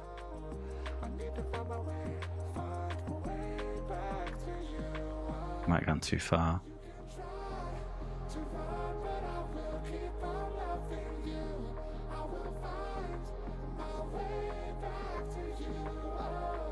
He looks like me. Yeah.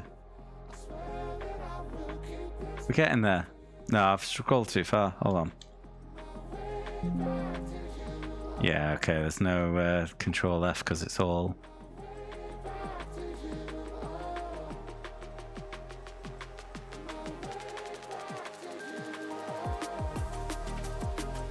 Getting there.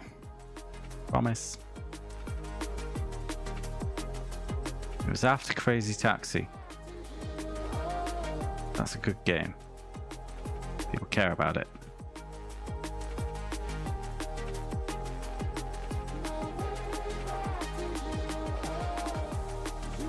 Exhibition of Speed. Got a 2 out of 10. Yeah. It was...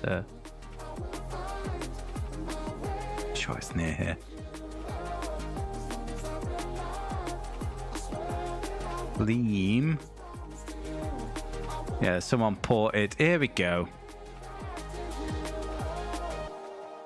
Into the hot seat. Pause you. Unless it starts making noise while I'm trying to talk.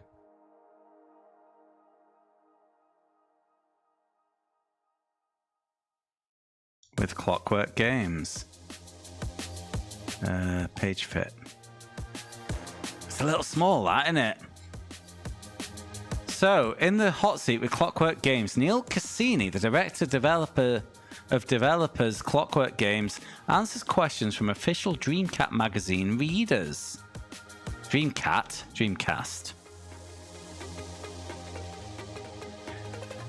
I can expand that a bit. Okay. Profile: Clockwork Games is a small development studio based in Nottingham. They formed over 6 years ago and have dedicated the last 2 of those years to creating the realistic physics engine that powers their recent Dreamcast release, Vanishing Point. 7 out of 10. Being big fans of arcade racing games, it's no surprise to find that they're now working on a number of other driving games for other consoles based on Vanishing Point's handling.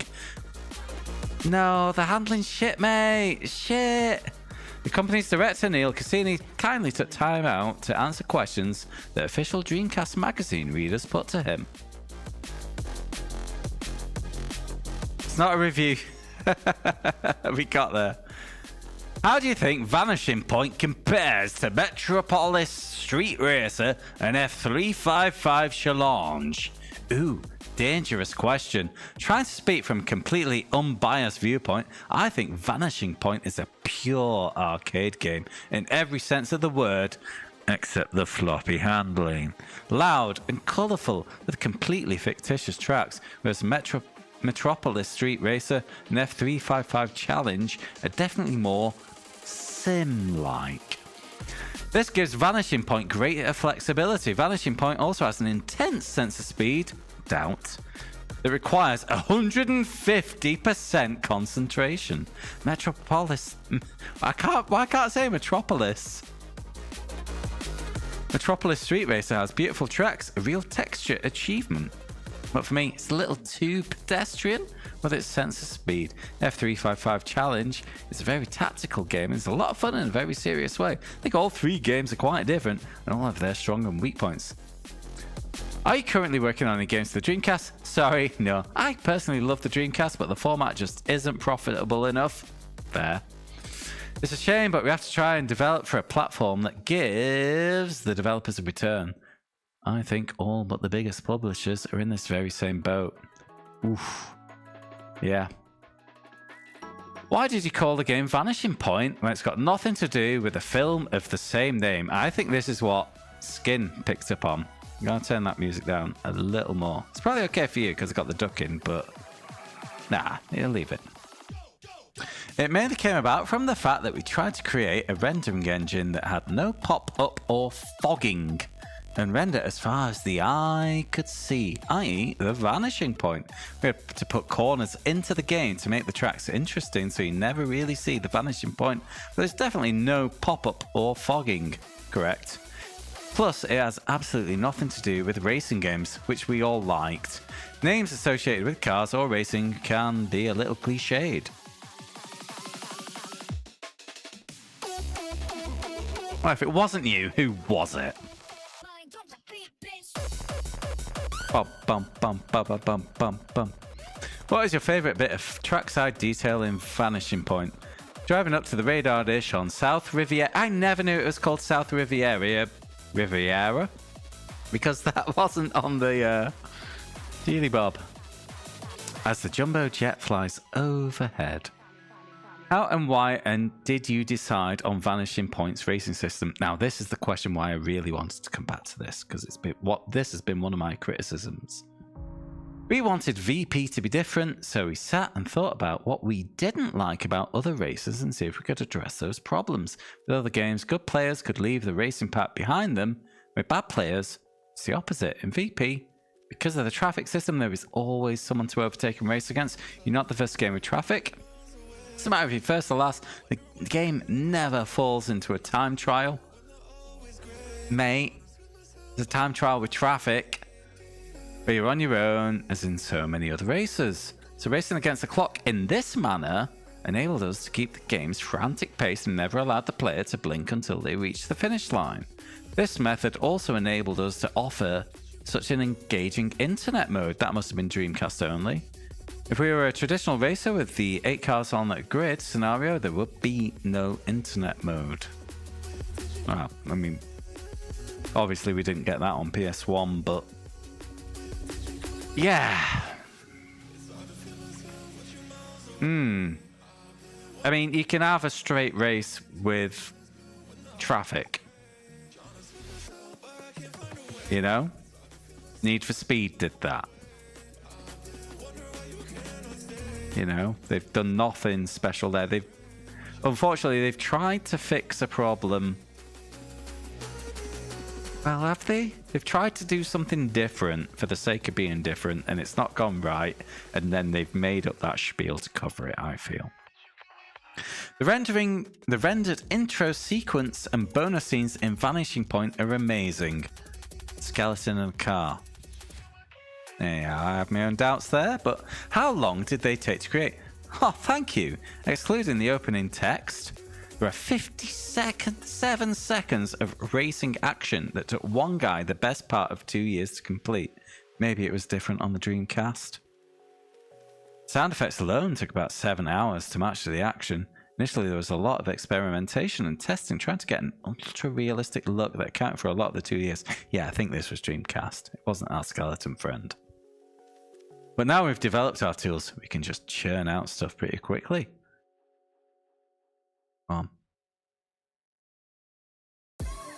Was there anything you particularly wanted to include in Vanishing Point that you had to leave out in the end? Why did it get dropped? Not really. Everything we wanted went into the final game. The only thing I would have liked was small testing and tweaking. Now, fair enough, I did say, you know, there was enough tracks, there was enough cars. It's been that long ago. I can't fucking remember. Lot of cans. I heard that you were big fans of Sega's racing games. Which are your favourites and why? Of the Sega fans in the office, the favourites are Sega Rally and Scud Race. These are our two main influences. We want to emulate and combine the driving model from Sega Rally with the exaggerated reality of Scud Race. My opinion, Sega should have converted Scud Race to the Dreamcast. It's never too late. What's your honest opinion of the Dreamcast as a console compared to what else is out there? How do you feel about Sega stopping production? Wow, this is to the end of the Dreamcast, which let's be like, it wasn't on sale that long, if I remember correctly, but oof, if they're already talking about it stopping being put on sale in the magazine, then this is late, isn't it? Honestly, it's more than a match for the PS2. There's absolutely nothing currently available that could not be achieved on Dreamcast. In fact, in many cases, the DC version of a particular game is better than the PS2. It's a real shame because from a developer's perspective, the machine is technically competitive with the competition, but much easier to develop for. Given Sega's situation, I understand the cease on production, and I'm gutted for them. They made a few mistakes in the past, but this time they really delivered. At least they're not solely reliant on hardware like Sony. They will have a killer software department that will still keep them at the top of the industry. Yeah, I mean, how must it feel for like the magazine employees? You know, your job is writing for a dead console or dying console. Like everyone's got their CV in the mail, haven't they? Looking for a new job. Anyway, what's your favourite vehicle in the game and why? Easy, the Aston Martin DB7 Vantage. Why? Because it's big, bad and British. At the same time, elegant enough for the ladies. Whoa. Maybe I'm dreaming. Why did you choose... this is an interesting one. Why did you choose to make so little of the game accessible when you first play it?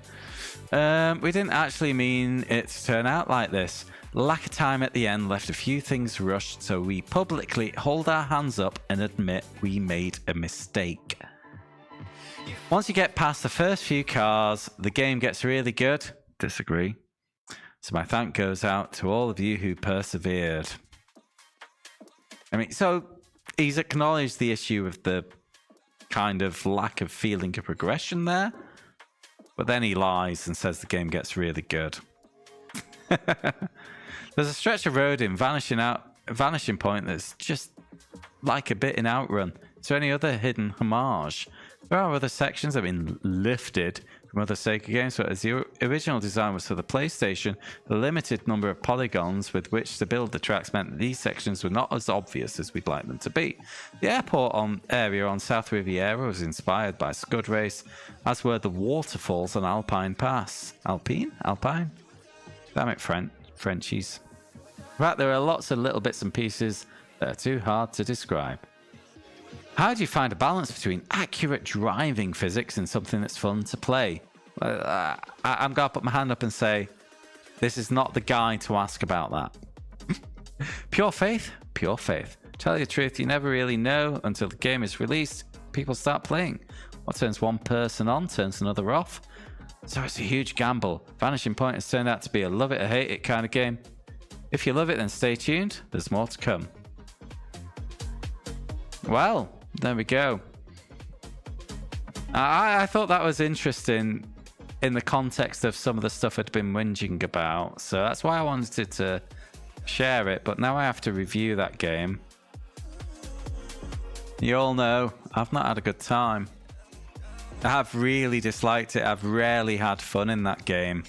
I acknowledge the achievement of doing a PS1 racing game without any noticeable pop-up, but the handling was too floppy, the pacing was poor, and I just don't like it. Now, I gave Motortoon Grand Prix a 4. TNM Motorsports Hardcore Tiara 3. It's definitely better than Truck Rally that I gave a 2 to. All-Star Racing 2 got a 3. It's better than All-Star Racing 2. Am I going to push this up to a 5? Because I was thinking a 4. What have I given a 5 to? You can't see the numbers because it's under my ugly face. Ray Tracer's got a 5. I don't give a lot of 5s. Test Drive 5 feels really unpolished and rough, often frustrating. I feel like I had more fun with that than I did with this. Michael Schumacher Racing World Kart was just dull. But it wasn't annoying. Radical Bikers got a 5, but we're back to game 29 here. And I've got them stricter over time. I'm giving it a 4.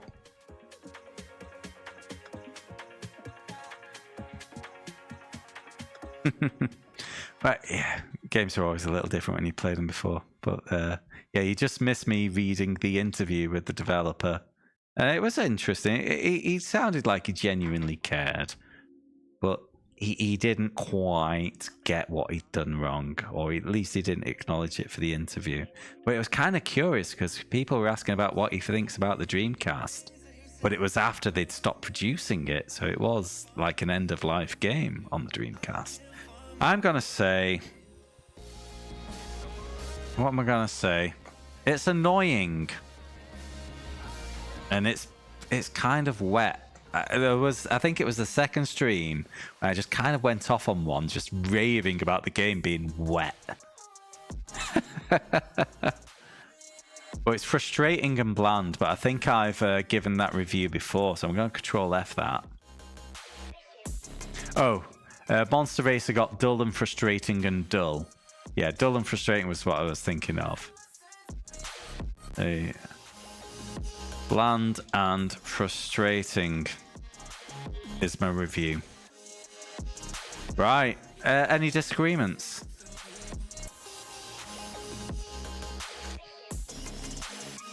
I don't think so. And it was a bit buggy too. We saw some of the UFO captures and things like that. But there's one last order of business before I call it a night. Let's bring over this boy that we have not seen since the 21st of November when I completed VR Sports Powerboat Racing. Most of you know I've had a bit of a time. I've moved house. And then Vanishing Point took forever. I've been in this house for over a month now. And that's my first PS1 game beaten here. But let's draw game 148, shall we? Yeah, let's draw it. Whee!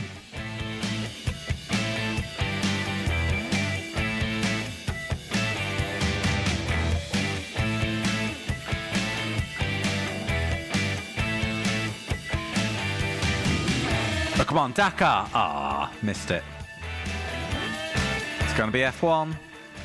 It was on the line between two F1 games there. Now, where's Lord Shadowcaster when we need him? Because I know he loves an F1 game.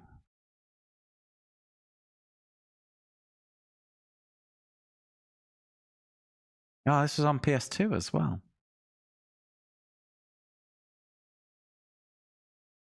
This is F1 Championship Season 2000, which is an EA game.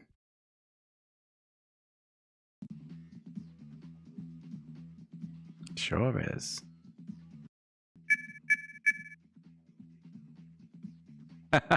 Oh, have you?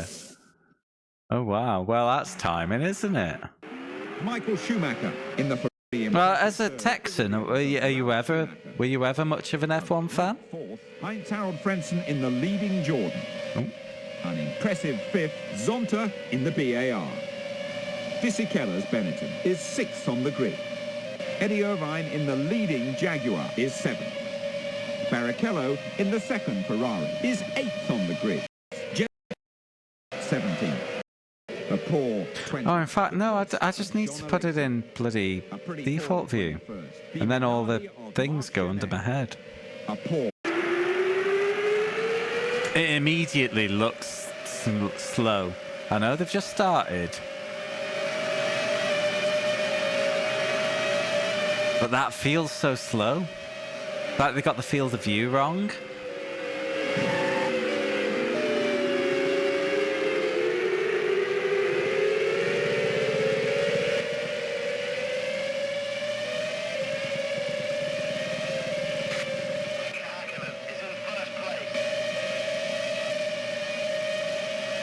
Oh, just F1 were they both EA?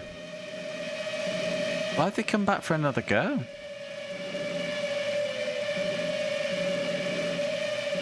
Honestly, I feel like this is the sort of speed you'd expect a Shop Mobility scooter game to feel like.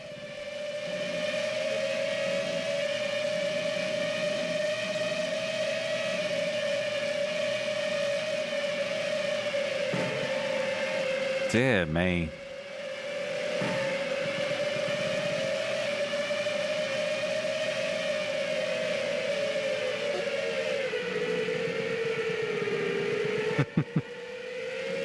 So I think you might have been censored there. I don't know. Blob, colon. And if you're trying to post a link, I'm afraid it's not going to happen. I have links on a ban. I had a bad... I don't even remember the incident, but someone tried sharing some shit, so I just had to ban them. Oh, it's sped up a bit now. So was that sluggishness because there was too many cars on screen that it started chugging and like the gameplay pace is tied to the frame rate?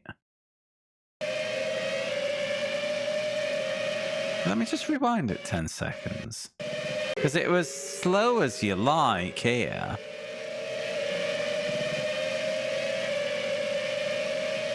Now all of a sudden, he's missing the corner. Oh no. You know what it is? I think the track's too wide. I think that's all it is. The scale of the cars to the track seems off.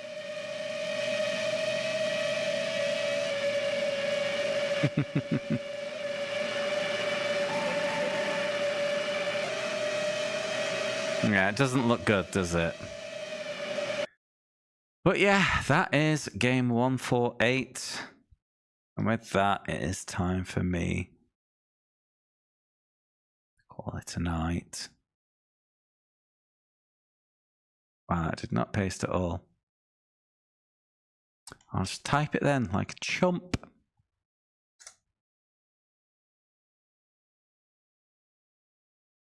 Anyway, next stream, the intention for the next stream is obviously Saturday.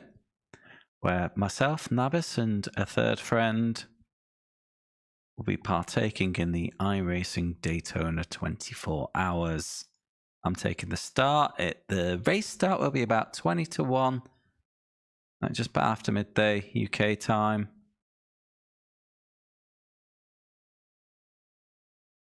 Oh yeah. Thanks so much for hanging out, guys. Yeah, my God, I can't do the English. I'm tired and old. Thanks so much for hanging out, guys. Thanks so much for hanging out. Night, guys. I do hope you've enjoyed the stream. If you haven't followed the channel yet, please consider doing so. For anyone who wants to keep up outside of the stream, I have one of those Discord things that are cool with the kids these days. I have to try to make the quad power racing stream. I don't think I played that yet, but yeah. Thanks so much for hanging out, guys. I will see you again soon. Have a great weekend.